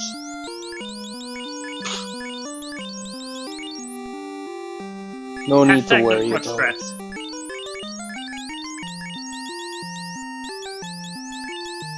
He's got a katana and a nice sword actually for his two yeah, he's good. ninjas, so that's really good fine. at that point. Yeah, I have a very hard time believing that Guda's going to full clear Earth and find that masa. No. That would I have a very hard at. time believing that. Yeah.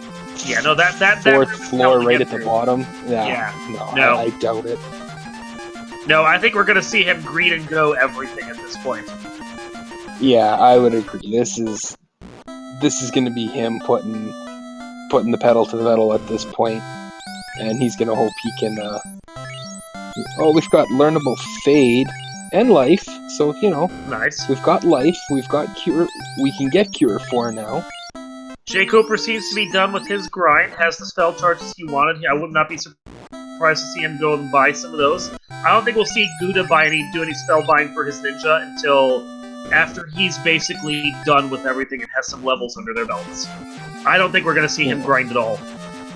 jkoper, I'm sorry to report that Life 2 is still locked out. Or you can just defy me, Guda, and go buy spells. Sure. Guda now going to go and put all the spells on his ninjas. Yeah, I suspect he's gonna grab Fast and Temper on them.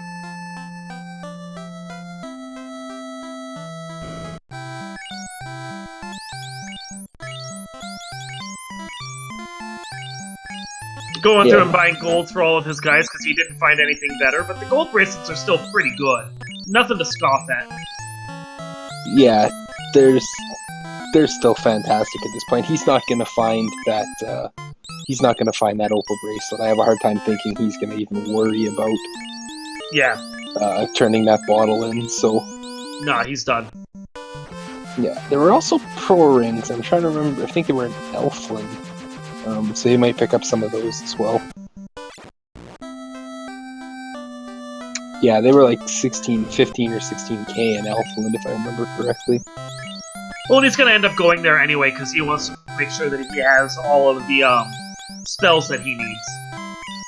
And looking at the wonderful, wonderful tracking notes of Danny3883, it is Elfland for 14k pro ring. There you go. It's that rare seed where the gold bracelets are actually cheaper than the pro rings.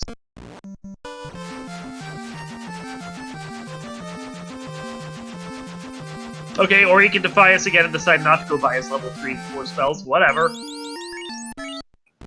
Yeah, I don't even know what he's doing anymore. Whatevs. Do what he wants. Okay, I'm gonna say he's gonna go down and kill Carrie now, but watch him now magically just full clear this dungeon for no particular reason. Yeah, he's just gonna go look at the Agama tiles and then leave. Yeah, not even go kill Gary. Just get down there and be like, this was fun. Warp. It's Agama %, right? Yeah. See? Our Hydras, no health. That was a 240, and it wouldn't surprise me if you knocked that first number to a 140, that it killed it. Well, you saw he hit it with a pool noodle. It wasn't even a big deal. Yeah, they're a fantastic... That's another one that would be an interesting grind. You've got a black shirt. Boy, Yeah. oh boy. That's... Yeah. It really isn't that long to get down there, and once you are done, it's just warp, warp, warp, and you're out. Yep. But between that Okay, so or the we know they have more than 95 health. So jkoper is somewhere hot between on 95 and Guda's heels. 240. Yeah. jkoper is definitely hot on Guda's heels right now. He's even on the same floor. jkoper having the earth crystal lit, while Guda has the water crystal lit. Yes, that's correct. He has the earth crystal lit. Nudging Danny slightly. Oh, Sun Sword. Fantastic pickup. Ooh, that's helpful.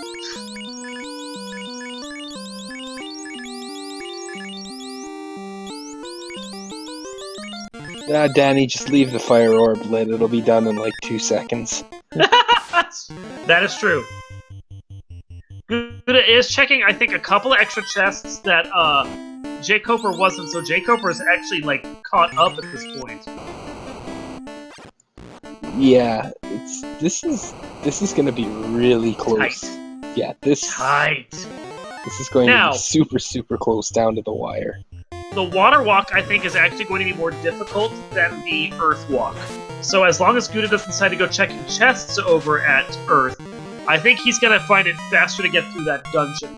And then it's just going to be a matter of who speeds through air faster. Yeah, this is literally where this is. This is probably not even a minute difference between a Topher entrance between them. Yeah. And which one gets out and which one gets in and out first is quite literally could be based off of nothing but RNG, turn order, unrunnables, and that of who gets that minute. We just saw, I didn't mean to interrupt you. We just saw over from Carrie on jkoper's side that she has Blaze. Didn't really do a whole lot of damage right there, and actually jkoper gets through her first, but that's a spell that's interesting to see. And 15 seconds, not even 15 seconds behind, Guda takes out Carrie. So, yep. And onwards we go. jkoper gonna make a stop here. He's gonna pick up fast, or whatever it was here. Yeah, the elementals, and then temper I think was 4. And get that done. So Guda coming in, checking out what Sarda has. It's a crystal, but we don't know what that crystal leads to. Don't know what that crystal leads to. So we know bottle leads to... We know that bottle leads to Opal Bracelet, and then either crystal leads to Power Bonk or Thor, and alternatively... Yeah, now, I don't know. If you're going to make a check on that jkoper, go turn in the crystal. It's a heck of a lot faster. So Guda is checking the grind tiles, and this is going to put him a little behind jkoper at this point. I'm going to have to get a level check on these guys, because I'm not 100%. I want to say jkoper has a couple levels. Or I'm not sure who may have... I'm sure it's probably close in levels as well. Okay, yeah, these Grey Worms are not worth it. They are way too beefy. Yeah, there's out this fight. Too much health coming out of these things. He needs to get out of this fight. Danny, our fabulous tracker, noting that jkoper has better levels. That I have no doubt, but it's also the thing of, how many levels do you really need, honestly?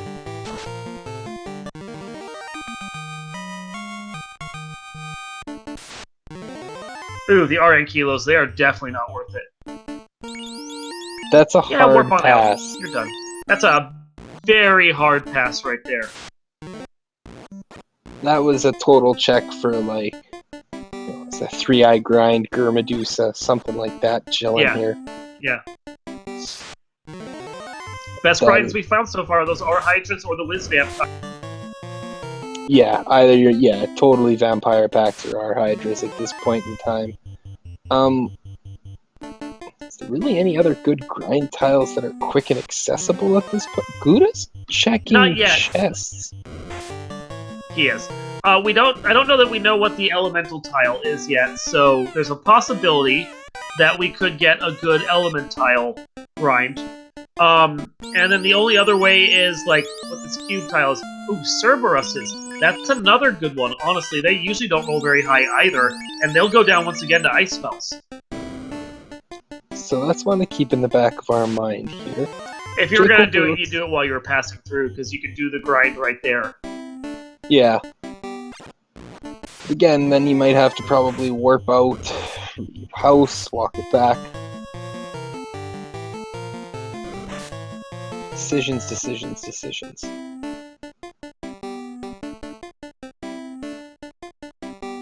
jkoper going to check these 4 greed chests. Not a surprise. Most people, even in gold mode, will check It's on these. the way, and if you find something good like a katana or a ribbon, you're golden.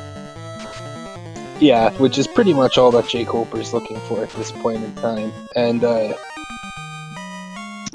well, so the element tile... Wait, no, that wasn't the element tile. Never mind.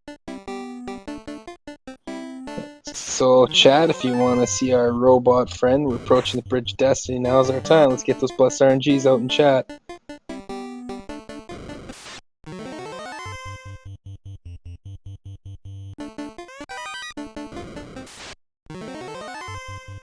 Crack Dice is coming out on Guda's side because... And they're doing their thing still. Thankfully, we have life now. Red Mage was able to get that. It's not as big of a threat as it was before. You'll bring that ninja back eventually. Actually, I don't know if Guda... I think jkoper bought it. I can't remember. Somebody bought life. But I know it's Red Mage learnable.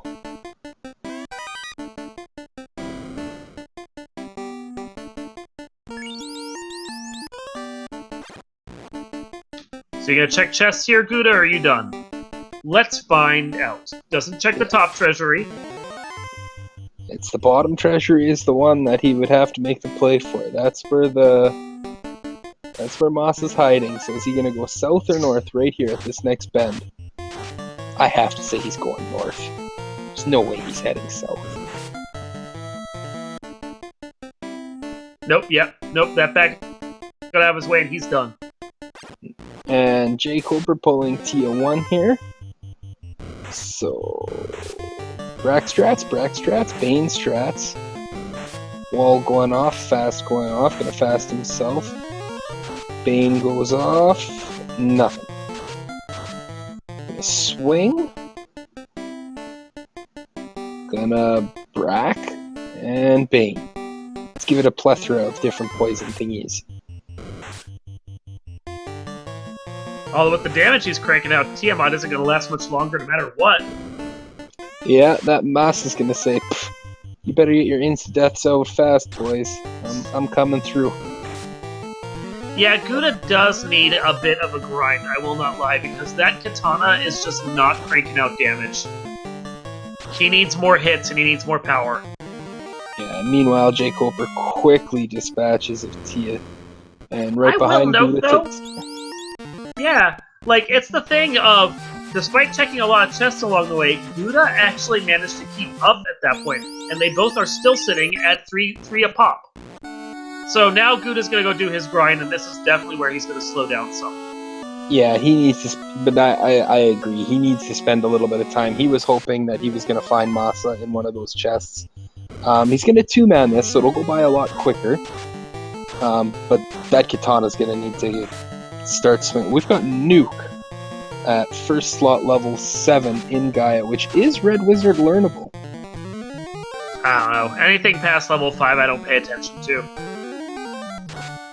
I mean, your Red Wizard's probably going to have a charge of it. Outside of that, not much more. Well, it takes too long to nav to it. It's just not worth it. That's too many downs. It is. It's slow. No, we're speed. You gotta transition to the whole second half of your box. Oh, there's just extra frames. No. Save the frames. No levels. No spell levels past 5.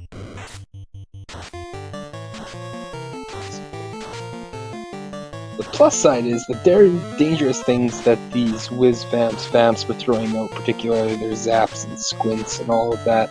With 2 ribbons on the 2 characters he's grinding, this is a fairly safe fight. I mean, there's always the 3 and 256, but you should be fine.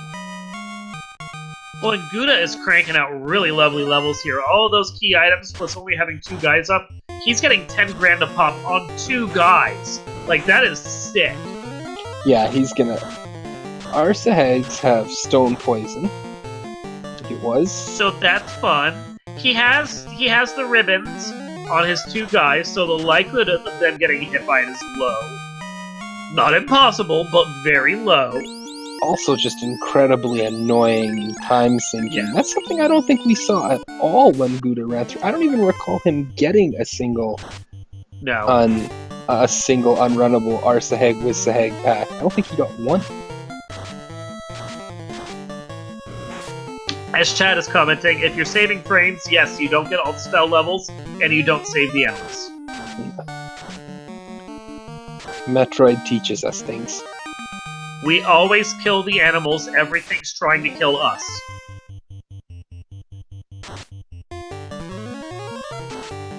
So you're Guda, how high are you taking this up to? I wish I knew, maybe you do off the top of your head. Do you know what the breakpoints are for the accelerated ninja with katana?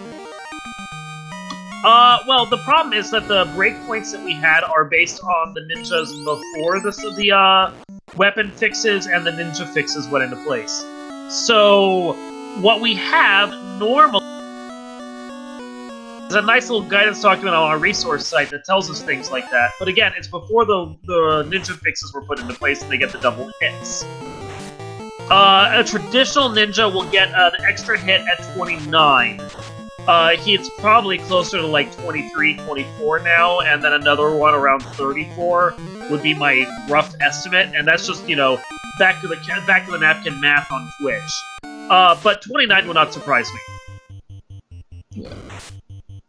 Yeah, I know, I was gonna say, I kind of remember what some of them are for the vanilla, but I know with this getting the double hit with the accelerated ninja growth and that, I've got no clue.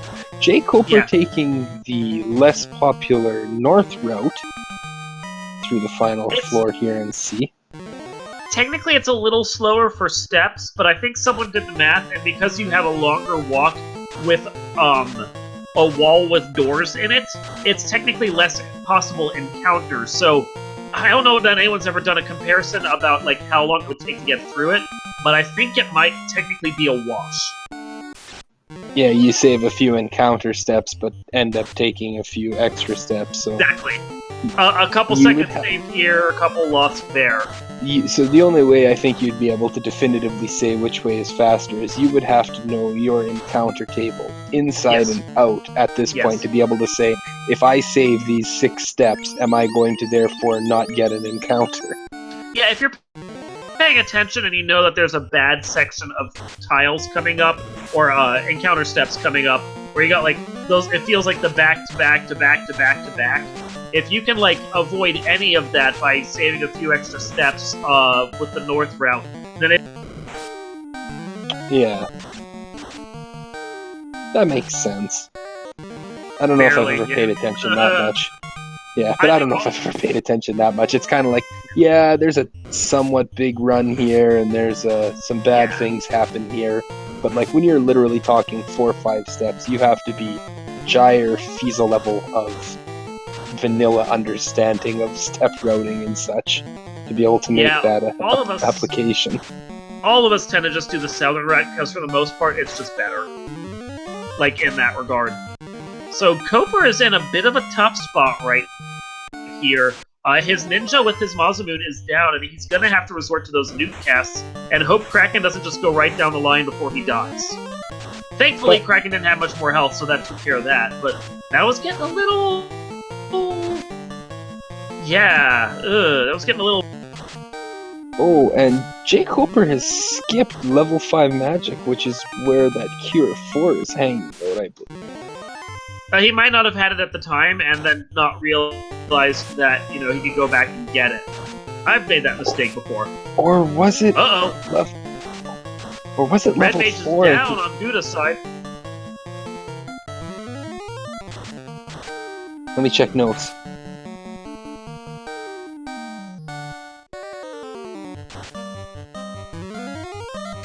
Ah, that's what it is. He's already filled up his slots because it was level 4 magic, but it was promotion locked. Oh, yeah. So he filled it up. He took there was Brack, Temper, and Heal 3 that he ended up taking on his Red Mage and didn't save a slot for the available promotion heal. I can see that. I can totally see that. Thank you to Danny3883 for her incredible tracking and keeping these notes to make me seem like I know what I'm saying.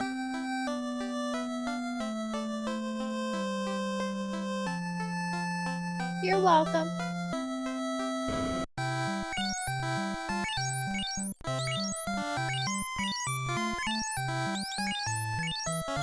Okay, so jkoper now making his way back to the grind tile that seems everybody has been using at this point in time. It's a good one.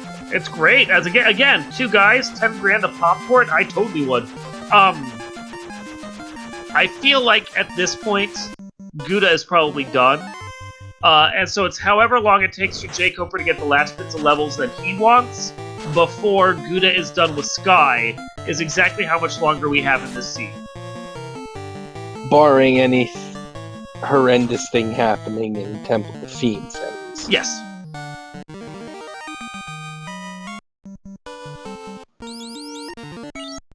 Saw about 27 on one of... Stop menuing so fast, Guda. It's very difficult to follow. He's banking on getting to 29 by the time he's either done here or like somewhere on the first couple floors of Topher. He'll have the hits that he needs by the time he gets to Lich. Yeah. That's what I was figuring, because it looked like it was about 27 on that. I think I saw 27 on that ninja. Yeah. So, that sounds about right. He's going to 29. 29 is the break point traditionally. That's where he's aiming.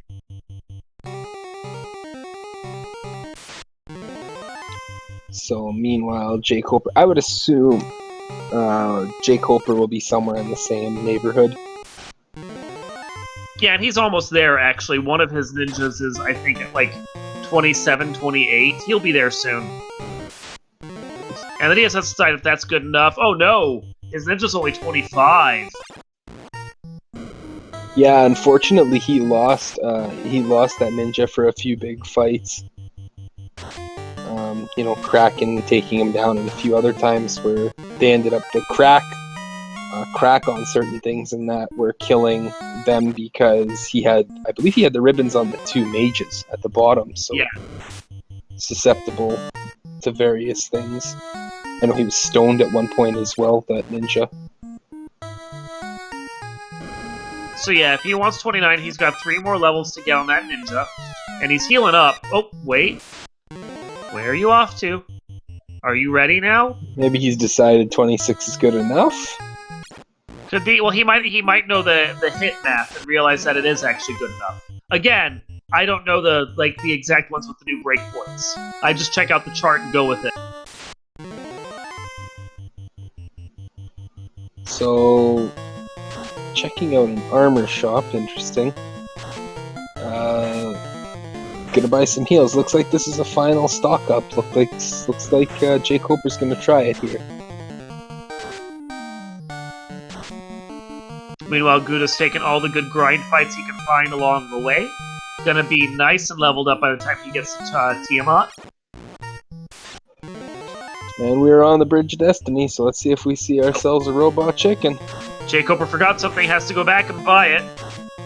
I think he forgot to heal. Maybe he needs a house. he forgot a stack of heal pots. And this is where that Cure 4 not having it will be a little bit of an issue because he's going to be so heavily reliant. So heavily reliant on those heal pots. It's going to actually be a big deal. And honestly, Guda, at this point, depending on how this fight goes, could only be like a minute or so behind. Those Cure 4s are going to be huge for him. He's going all out Brack. First hit, too. First Brack lands. Yup. So at the 152 mark, just after the 152 mark, jkoper enters the Temple of Fiends. Our fabulous tracker Danny managed to let us know exactly 152 to a 19. So, okay, Guda's going to check this bottle. He's going to try and find out where that power bonk is, or he's just buying new. No, he'll do the bottle turn in. He's going to walk this all the way over. He's going to find out that this is the opal bracelet. I wonder, since it's not that far away, if he'll turn in that crystal to Matoya. And hope it's the power bonk? Yeah. I can see that. I 100%... I don't know that I'd do it, but I can see it. I 100% know he's not walking over to Lefane. That's absolutely not happening. No, that's insane. No.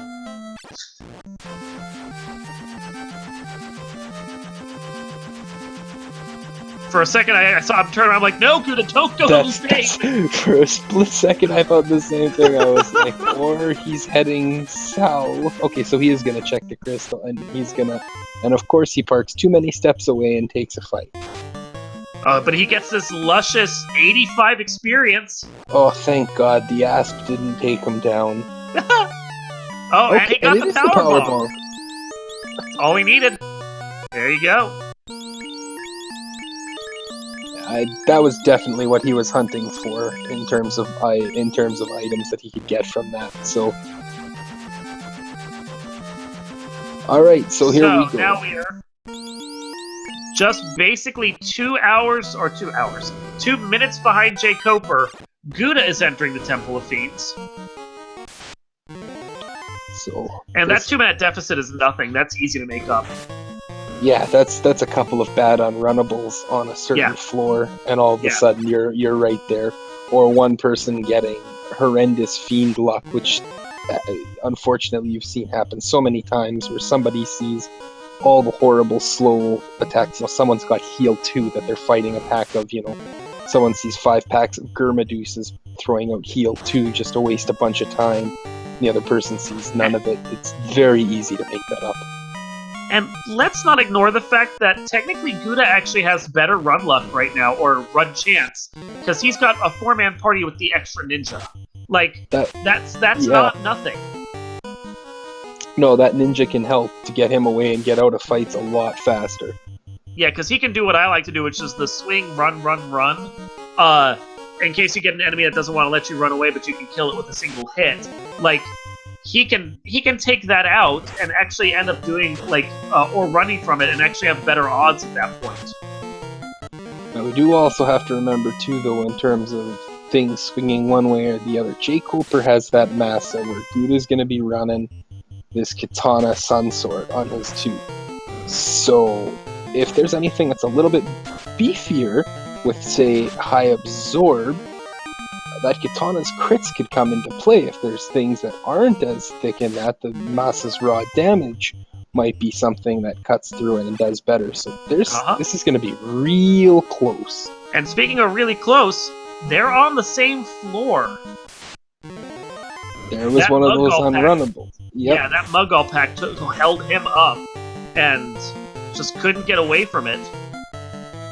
I think technically Guda might... They're neck and neck. They're literally steps from each other. That Mudgol Guda's in the lead. Mudgol pack is... Yep. Guda just walked right past him here. He is actually taking this Gurmadusa pack, though, because he wants those extra hits. Ooh, Blizzard Gurmadusas! Ooh, oh, first turn, too. They don't even think about it.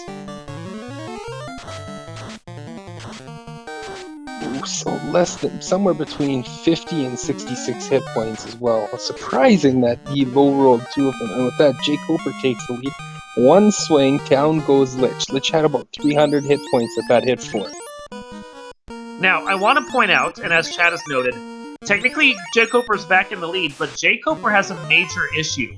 He has no life spells. His red mage was up front, got destroyed, and now if anything happens on this dive... Oh, and there goes Inferno. If anything happens on this dive, he is not going to be able to bring characters back. No, he got really unlucky with that fight. Just as quickly, Guda takes out Lich. And The only benefit that Koper has, and he doesn't have a lot of levels on it, is he does have a backup ninja. Now, it's not much of a backup ninja, because, again, has, like, no levels. But he does have a backup ninja. Yeah, this is gonna be so close coming down to this. Koper is having a little bit of an issue here. You know, he's gonna absolutely have to hope for some good RNG on this, whereas Guda's gonna be better suited to take this out in the long run if this is a little more drag him out fight.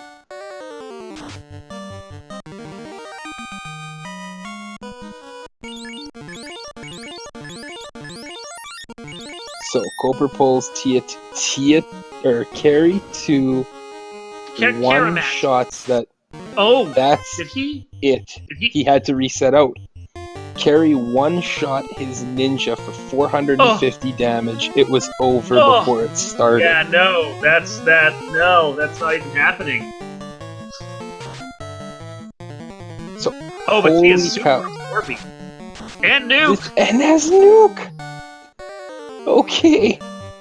Carry 2 hits super hard, takes out the katana wielder. Nope, there goes the carry, no. This is a reset. Gatekeeper carry. Yeah, this is 100% unless he magically gets through, And he's not even gonna try. Yeah. Okay, so we are looking at potentially a real gatekeeper here. Super hits, super absorb, first turn nuke. You really want levels to be able to survive a lot of that. And you don't have defense sword. I'm kind of leaning towards maybe you try one more dive, sure. But, like, at a certain point, I kind of think you just go and you grind back on those wizards for a while. Those whiz vamps. Yeah, I don't know how long. This is one where I don't think you can afford to bang your head against the wall. And good thing pointed out that jkoper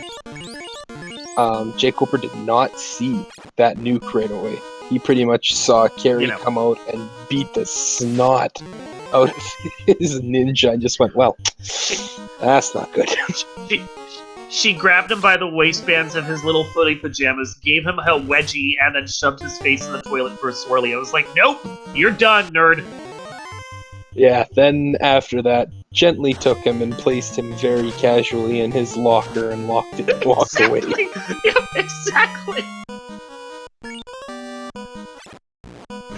The poor ninja didn't even have a chance to understand what was happening. It was just was walking by and was like, okay, I'm gonna done. In the locker you go, over. Have a nice time. jkoper, I wonder if jkoper was on a power cycle and took the same thing, because he's running into this same unrunnable mud goal fight that he got last time that absolutely decimated him. And well, Guda there's also the didn't fact see it. that Guda has been burning the first couple of encounters before he goes into dungeons, and jkoper hasn't. So that's part of the reason why he might be on a different power cycle for it. Yeah, that's whatever the cycle that Guda was on was really was good, glorious because he missed everything bad that jkoper saw. He saw Gurmadeuces, he saw other things that jkoper didn't. So, and here we are, we're almost lockstep at this point. Okay, now we got it. Go.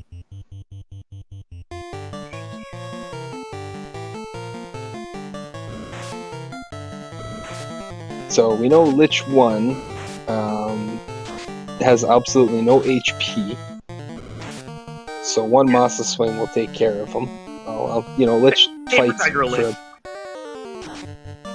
Lich fights for a mighty one-hit, one damage, showing that he truly is a fiend to be reckoned with.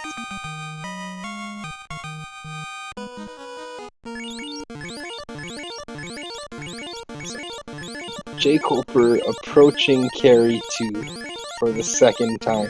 I would have to think he's going to bring up that ninja and use it as a sacrificial lamb.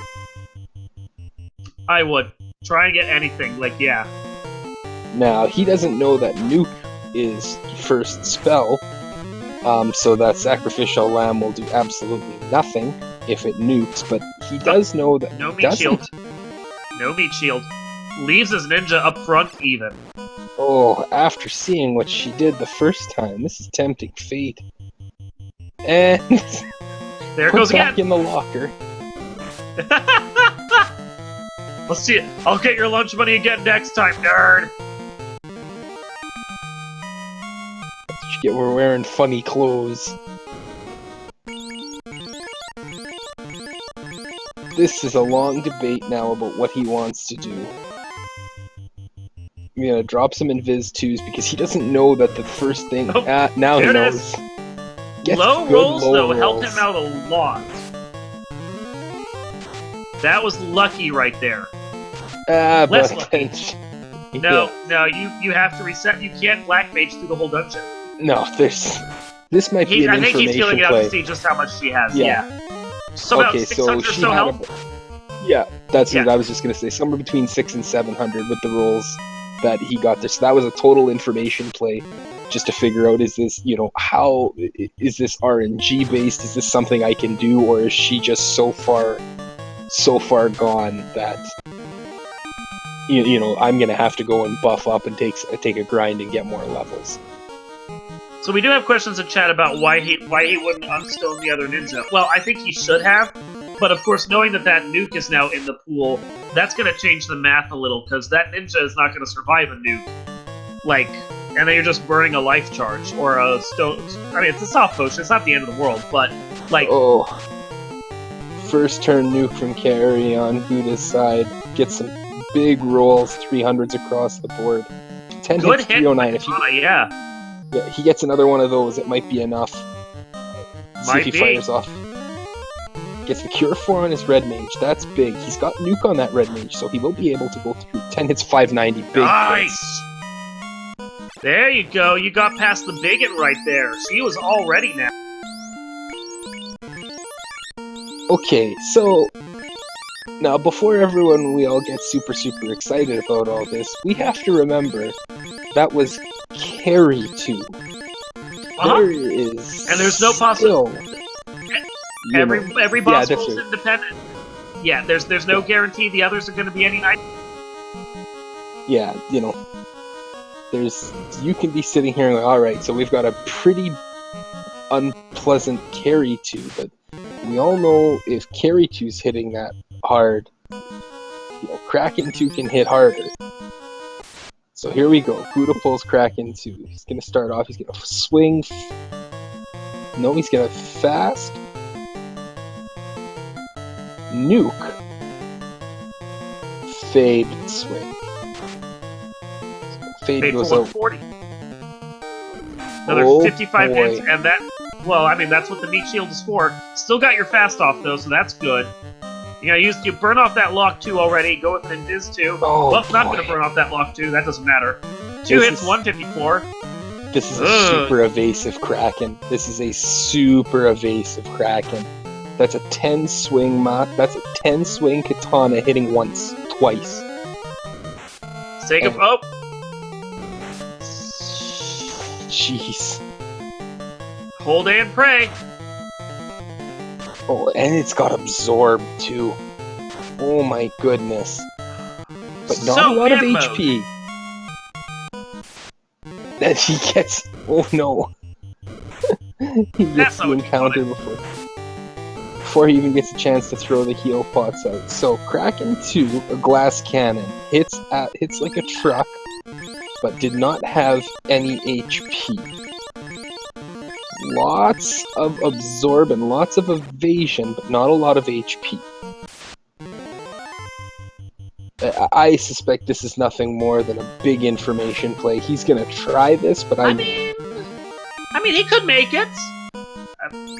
Man mode. we don't I have. doubt it, but man mode.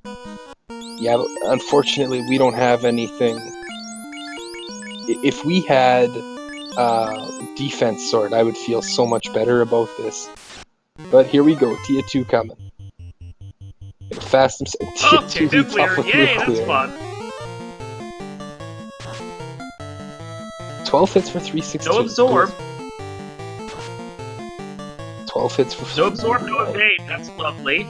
No evade, which but Tia 2 Big packing a wall Big up hit. as well. Oh boy, this is fantastic. Meanwhile, jkoper back now. Turn our attention there. On to carry 2. We know that it's got about 600 HP. He's gone full offense. He gets the rolls, gets big nukes.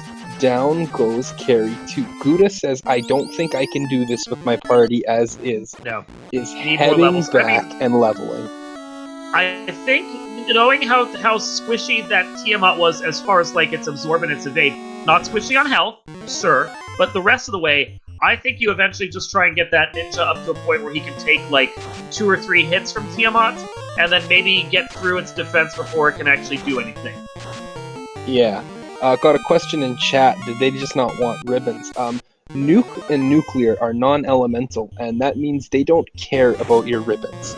It is strictly based off of your magic defense if you're going to roll to resist it or not.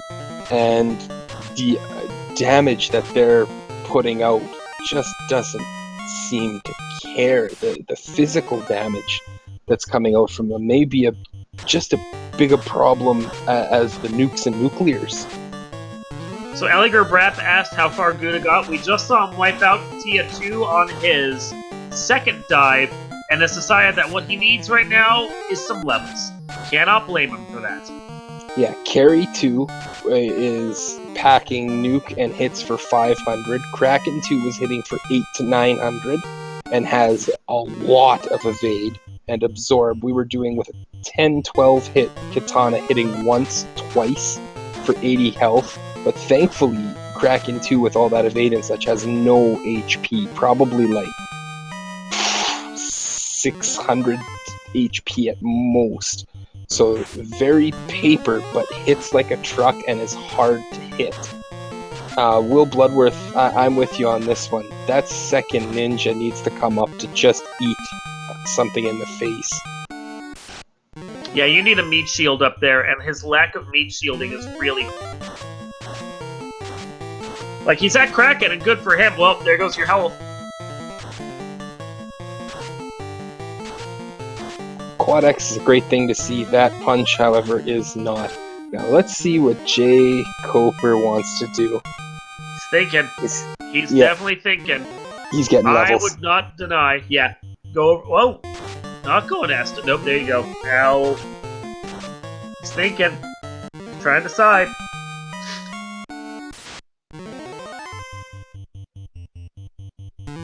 Better Check armor? What more? He's got gold bracelets on everybody. Wow, he's going for silver helms. I'm confused by that, but okay. I mean, a little bit of armor does go a long way in this game. Like, a little bit of armor does go a long way, but I don't feel like it goes that far. I don't think it's gonna. Yeah, that's probably the difference between Kraken hitting you for 500 and hitting you for 460.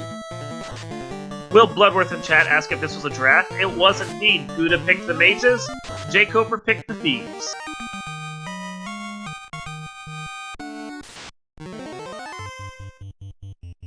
I mean, here's the deal. Without that defense sword for them, you can have all the power bunks in the world, but you're not getting a chance to use it. No, these fiends do not care between nuke, nuclear, and an absolute. All three of those final fiends have had really big punches coming out. You're not going to live long enough. You just can't. You might be in a situation where this is, I just need some charges of nuke, and I'm going to try and out-damage them, because we've seen both Carry 2 and Kraken 2 didn't roll overly high on HP, particularly Kraken 2. We don't know what Tia 2 has yet.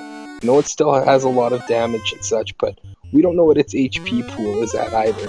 So this might be one of those situations where you go, I can't afford to do a single thing defensively. I just have to throw nukes and try and kill them before they start punching everybody out. I am honestly curious how far Guda is going to take this, because he's already at like 35 on his red mage, 33 on his ninja. What level is he going to aim?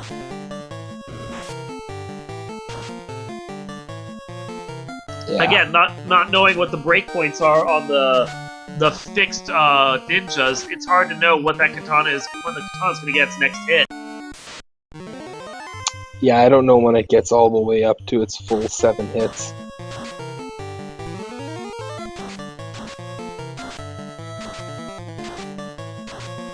Will Bloodworth, you're a thief strat, man. Do you happen to know what the breakpoints are on with the new changes to it for katana?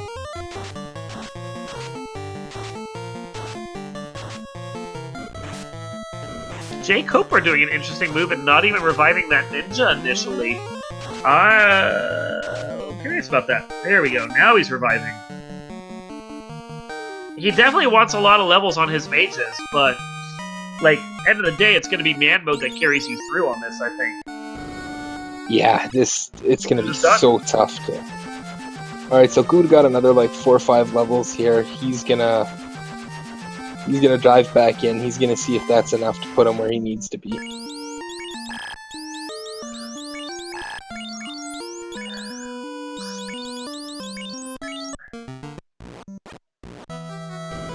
Well, Bloodworth saying it's every 8 levels for the thief fixes. So 29 was a breakpoint, which would make 21, and then the next one would be, at that math, 27. Yeah, so right around 37 then, yeah.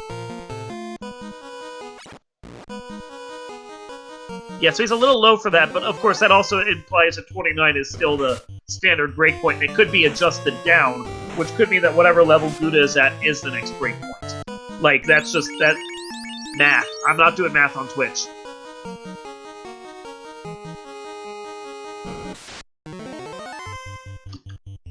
Okay, so Guda back in past the nacho tile. I mean phantom tile. I mean nacho tile. With the tile. And making his way down now.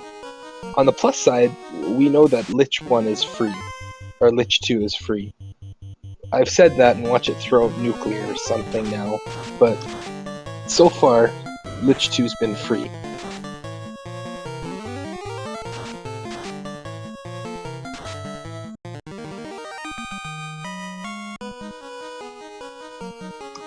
Those extra levels, even without the hits that go with it, that's just a lot more health for his characters too. That's not anything to scoff at. And he's still taking battles here as well.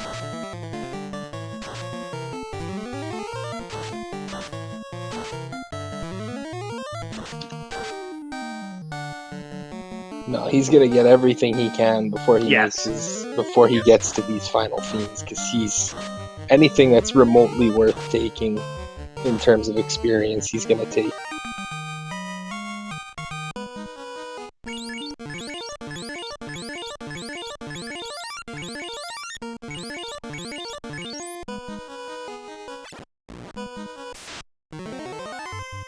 We have a conversation in chat going on right now about whether or not we should do math on Twitch. I don't do math on Twitch because I suck at math. So, like I'll do it if I have pen and paper in front of me, but I have neither of those things when I'm working on Twitch. It's 2:30 in the morning. Exactly. I get up early with my baby. My brain don't work no more. Yeah, I mean, I'm gonna have to be at quote unquote at work in 6 hours. I mean, I'll telework it right now because of the coronavirus, but still, I'm looking at getting like 5 hours of sleep. Oof, that's not gonna be fun. 5 hours would be glorious. Yeah, you have a kid. Yeah. Enjoy that. I do have to be honest though, since we have time to kill here between things, my baby is fantastic. She sleeps like 12 hours a night. I can't blame her for anything. Those Gurma deuces are papery, and that was one of them went down to 111 damage. Where was that tile when we had him? I mean, they have No kidding. Blizzard, which is gross now, but, you know.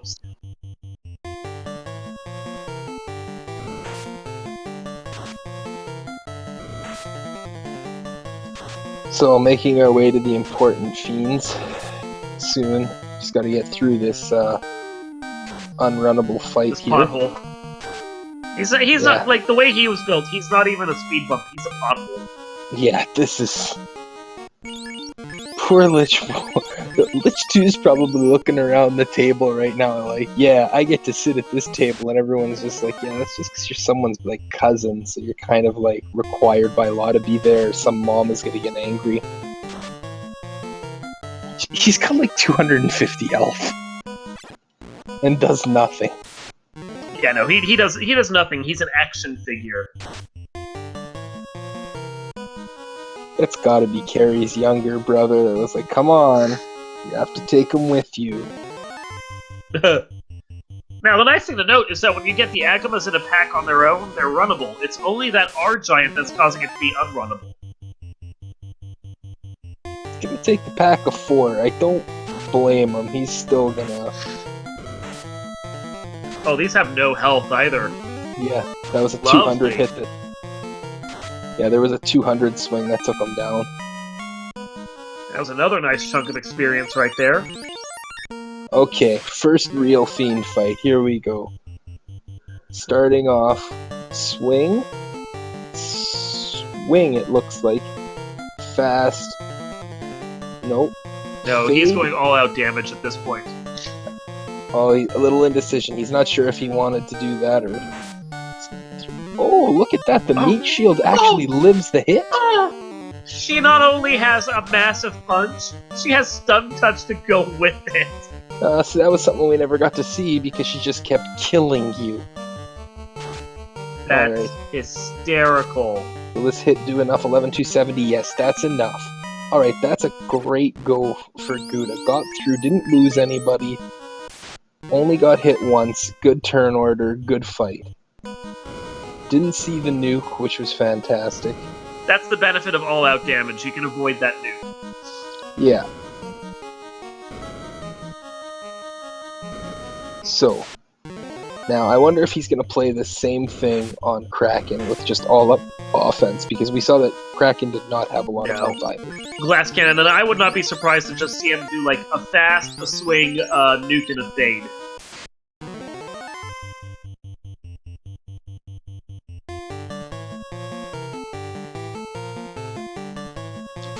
Well, he's made a little bit of an error here. He threw the wrong ninja down to the bottom, and he's buffing the guy with the sun sword, not the one with the katana. Kraken Yeah, that's a comes bit of a problem. Yeah, Kraken comes out, touches the wrong mage. Or touches the black mage, which is good. Fade comes out, does nothing. Katana hit 134. Lightning 2, that's a good thing. Fast goes off, but of course comes after the attack. So you're gonna throw out a fade, you're gonna attack. 72. God, oh no, Oh, there no! goes the red mage. There goes our life. But gets the big hits. Yeah, I think that having that ninja at the wrong spot really cost him there. Yeah, that was a 100% miss move. He wanted to throw the big ninja to the bottom. He ended up throwing the top ninja down, the one without the katana. So now we're just going to be two-manning this. We are witnessing very much a little, like, just the tiniest touch of just a little bit of tilt, a little bit of going just a bit too fast right there. But it's not anything that he can't work around. Yeah, this is... You've been doing this for a while. This is not fun. You're not 100% there right now. Just sometimes you got to take that extra half second, take a breath. So, Tiamat comes out with stun, which is nothing. Nuclear also has survived, actually a low roll on that ninja, which was lovely. Starting to temper, had a lock go down, had a fast go down, 12 hits for 550. Blizzard comes out, also not survivable, another temper comes out. Another swing from the ninja. 12 hits for 847. This is a very healthy Tiamat.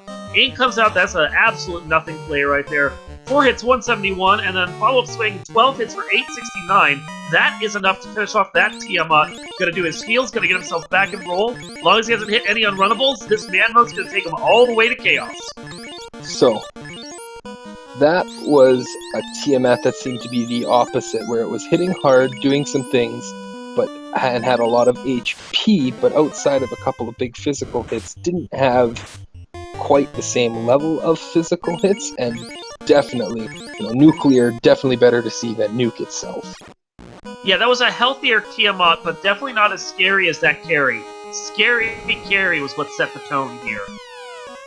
Yeah. Okay, so he's already healed up, he's already got his ninjas in position, he's going in. We're gonna see what he does now for his last round.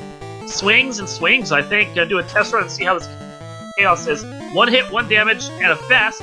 Ooh, that is a very, very gross chaos right there.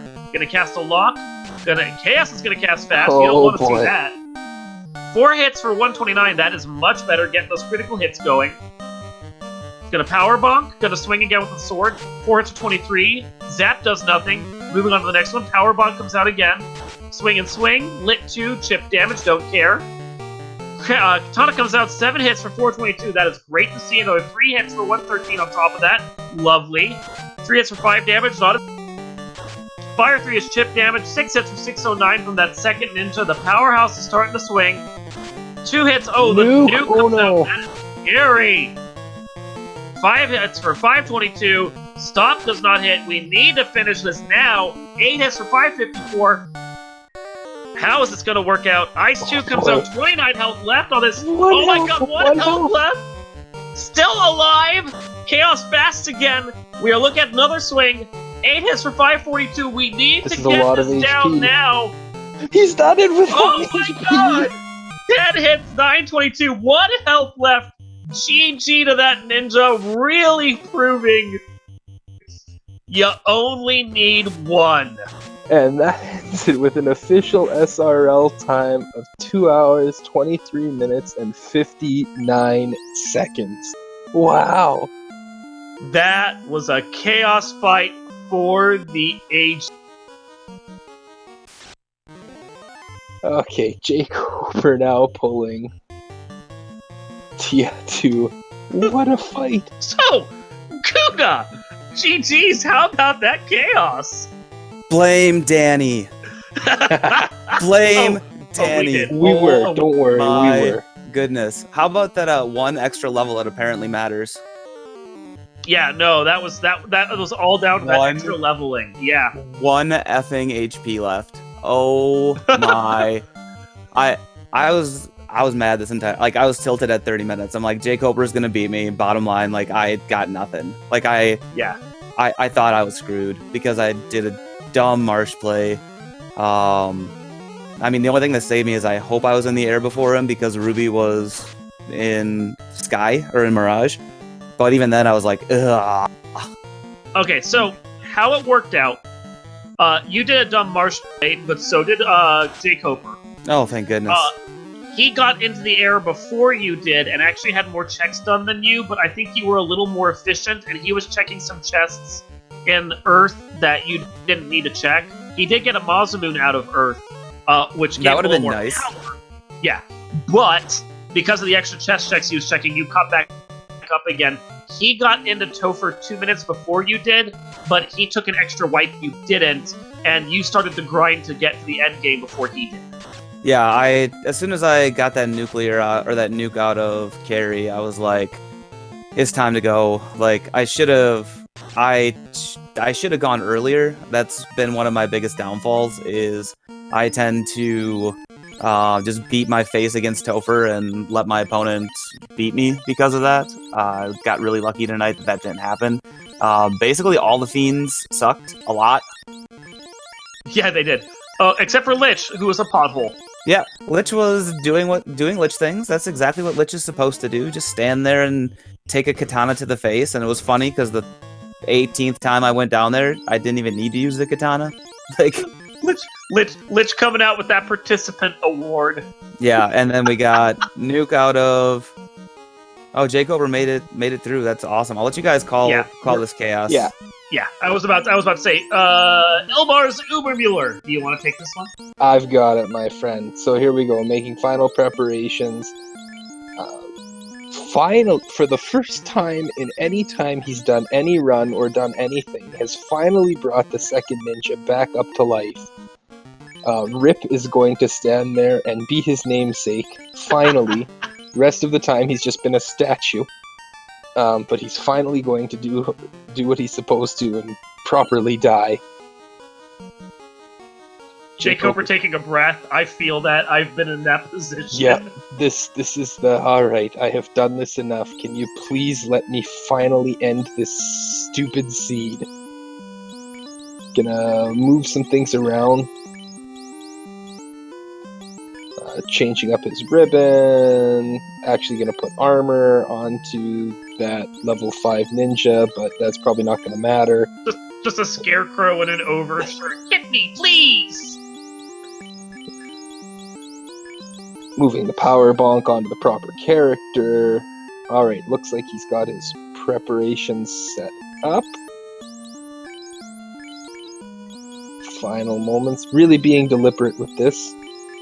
I mean, when you're in this position and you've already lost the race, you can take your time and just be like, I don't want to do this dive again. I want to finish this. So, the first ninja, who has nothing, is literally going to pretty much do nothing. Red Mage will... Like in Viz 2, we got a power bonk, we've got fast, so we're gonna buff up. Get our defenses out, and Viz 2 comes off first. Fast coming off, getting onto that. Mazza wielding.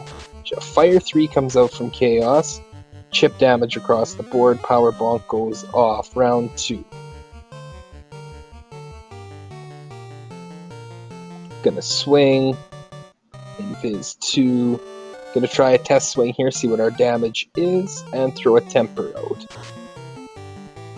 Of course, the other ninja does nothing with 1 damage. I believe it's swinging a dragon sword at this time. Massa comes out, 5 hits, 624. That's gotta feel good. Chaos casts fast. Temper goes off. Next round, and more invis stacks, more swings, more tempers. Zap comes out from Chaos. Zap misses everybody. Fantastic.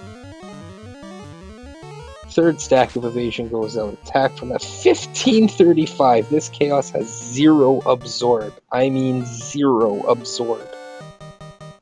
A fourth cast of Invis 2. Nuke coming out from the Black Mage. Going for a good roll at 360. Rip does his job. Goes down. Unfortunately, it wasn't to a punch. Oh well. Still gets to taste dirt finally. Next Massa hit 10 hits, 1620, and that does it. That's big right there, and it also shows the benefit of having 4 players up, which he could do. Yeah, Guda, you man-moded that ending right there. Yeah, part of me thought about, I'm like, I have to go. I'm like, jkoper's got to be right behind me. There's no way that he didn't get into Topher before me with as bad as I played that seed. So I'm like, all right, I gotta go. And I'm like, you know what? I've got a lock 2 left. I've got a fast and a temper left on the top ninja.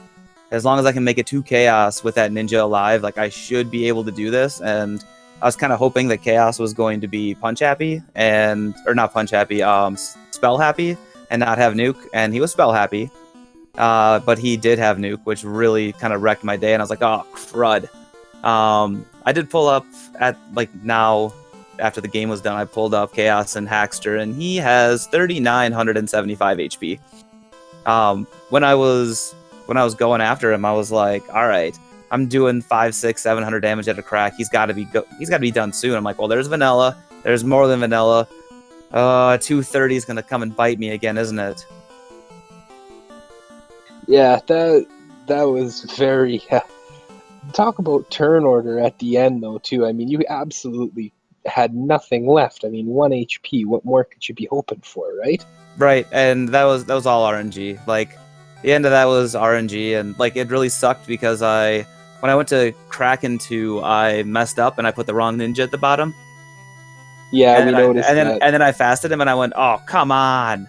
And then I'm like, all right, well I've got fades. I should be able to get through this. Kraken 2 didn't seem to have a ton of HP.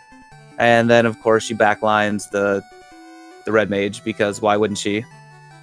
It's what Krakens do best. They reach Yeah. out and touch those who cast life. Right, and so I just sat there and I went, well, I don't have a choice. Like, I haven't seen Chaos yet, and I know Tia 2 is kind of a jerk, so I'm like, let's just go and see what I can do. And I gotta say, I got lucky. Like, but I think this But it was Topher thrillingly lucky. I think this Topher in general had to have a little bit of luck, because I saw that jkoper made it through on like level 29, and I was in the 30s, and I almost didn't make it through. So I mean, that's the way RNG rolls. Yeah. So we are joined in the chat now by jkoper. GG's. GG jkoper. Hey, GG. Man, that seed was something else. We blame Danny. I don't blame anyone. I would never do such a thing. I thought it was fun. Just in case, I'm very sorry. Nah, Danny, No, it's all good. I'm used You to have it. nothing to apologize for. I mean, it is what it is. And Topher gonna Topher. Topher gonna Topher, and early Magic sucked, and that was what really kind of got me tilted at the beginning. Was I had nothing but fires, and I'm like, what do I do? And then I took like a pop grind at 30 minutes, and I'm like, I should have done this 15 minutes ago. This is stupid. Why didn't I do this earlier? Like, it was money, because there was no money at the beginning of this game at all, none. Yeah, Yeah, it sounds like we had very different games. You were easily in the air probably like 10 minutes earlier than Guda. And then, like, just with the various checks the two of you did and the treasure chests that you were going for, I think one of the key pieces of gear that really shifted things for Guda here was he found the katana in the hairpin chests over in Volcano, because he checked that. So he didn't have to go searching for swords like you. Yeah, there was definitely a lack of swords throughout pretty much the whole seed. And I ended up with 2 ribbons. How many did you find? 2. Okay. Yeah, you both found the same too. Yeah. Okay.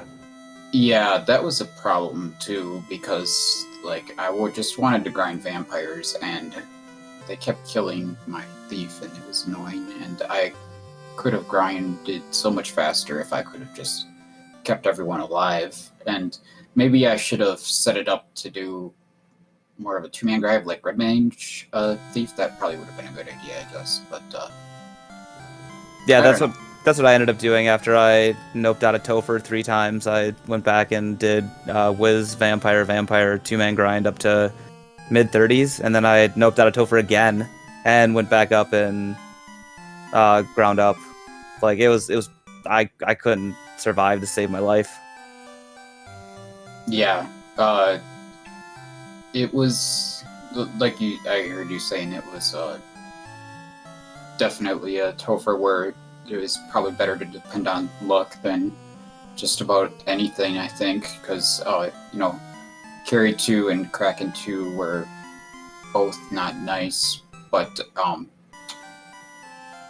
they had low HP, and you could power through them a little bit, kind of, as long as you could keep the red mage alive at least. Yeah.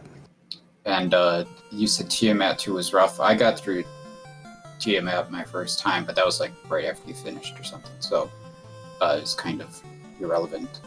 Yeah, the first time I made it to Kraken 2, she just went punch, punch, punch, and took out 3 of my characters, including the red mage. So I just went up to Tia 2 with the ninja only, and she went nuclear punch, and that was it. Yeah. I never did revive the other thief for Kraken 2. That probably would have been smart to do. That might have actually saved me at some point, perhaps. I don't know, but yeah. The tilt was real. No, I yeah. that. I make mistakes. We all do. So. But No, like I said in chat, I just hope this was entertaining, because I mean I felt it the whole time.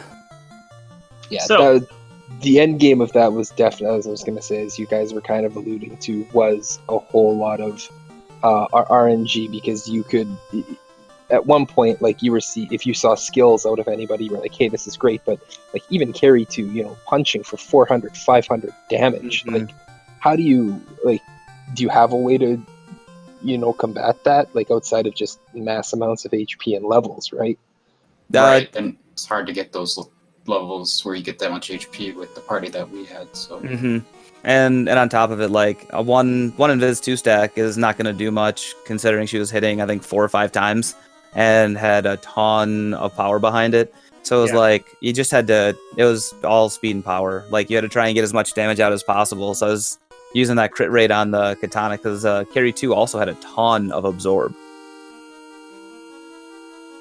And Kraken 2 was super evasive as well. I know at one point you guys were swinging like 12 hits, which should have been coming out when it was hitting one hit. Like, yep.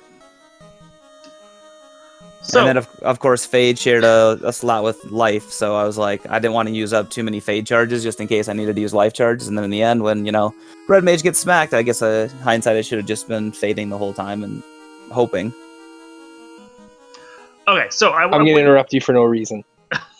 Sorry, one of these days I'm going to get this damn question out. So you are now 4-2, Guda. How do you feel about, being able to skip one of the races so you can go from this and just have to do a different race before you even get to go race in brackets? Yeah, the play-in race. So last year I was in the Last Chance qualifier, and it was just a meat grinder. That race is absolutely fantastic. I loved every minute of it and hated every minute of it at the exact same time. I'm really glad that I don't have to do that. I know Ale is going to be in there, and hopefully Bert. So, there's going to be some really good racers who do not make even the play-in race because they ended up at 3-3. And 4-2 is going to be insane all by itself because we've got some really, really good racers at 4-2, and we're all vying for 8 slots to get in. So, these races are going to be a ton of fun and absolutely insane. Koper, you are 3-3 now, so you're going to be at the Last Chance qualifier. What are your thoughts of that race? What is your...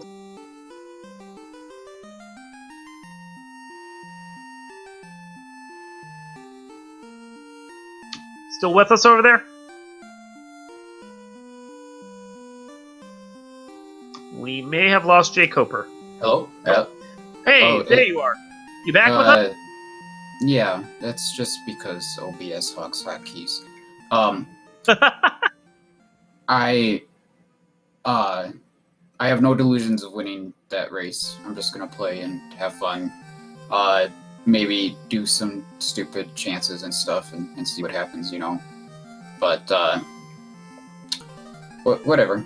I don't care that much because there's way too many people who are way too good at this game, and it would be almost impossible to get anywhere too far in this tournament. So, even just getting through the play-in race would be hard enough. So I'm just gonna play and have fun, and then hopefully the next time I play this game after the Last Chance qualifier, I'll be playing some more interesting flags. Iron Gull. Go for the Iron Gull. Oh yeah, jkoper, we got Iron Gull going on. You can play whatever flags you want. That is delightful. It's so much fun. Yeah. So much fun in Iron Gull. Yeah, I'll think about it. So, we are getting up towards the 3 o'clock mark, so I figure we should probably start wrapping this up. You guys have any final thoughts? Guda, we'll start with you, our champion of this hell. Well, I know Danny is now getting a name for herself as the Hell Seed Roller, which, it's good. It's what she does, and it's fine. It gives us a good challenge. I love running Thieves. Thieves are fantastic, except when they they suck, and there's a lot of nukes. But, this was a fun race. It was great. I haven't felt tilted like this in a really long time, so it was good to get this under my belt, and I felt behind the whole race. But I'd like to thank Dark Moon, Ilmar's Ubermuller, Danny for putting this on. I don't know who our restreamer is tonight, but thank them as well. Thanks for watching. This is the Midnight Special. It's been fantastic. It's been a lot of fun. Thanks, jkoper. This was a great race. Great to be on the Midnight Special midweek. And go Pack Go. Quarterback first round, baby.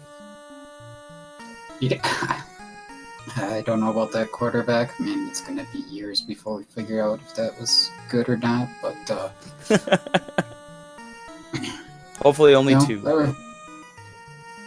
well, I mean, I'm fine with Rodgers staying forever, personally, as well. But anyway, thanks guys so much for putting the show together.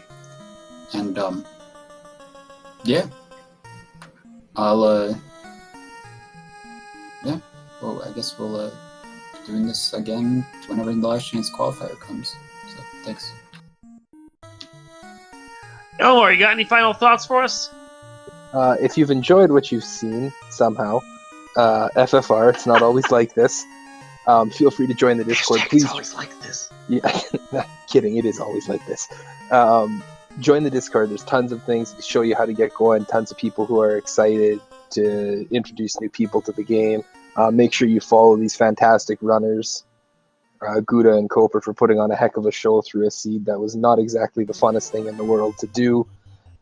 Thank you to Speed Gaming. Make sure you follow them, both this channel and all their subsidiary channels, as well as our sister station Randomania, which is putting on, and RPG Limit Break, which are putting on the rest of this tournament. Make sure you stick around and check out the rest of this tournament. We're getting into the really exciting parts now. Here comes the last chance qualifier and the play-in race coming in soon, all leading up to the culmination of seeing who's going to win this incredible spring 2020 tournament. So make sure you tune in and be a part of this. Cool. So yes, I wanna reiterate everything that Ilmars has said. Make sure you join the community. Come join FinalFantasyRandomizer.com. Hang out with us in the Discord. Start racing. Have all the fun that we're having right now.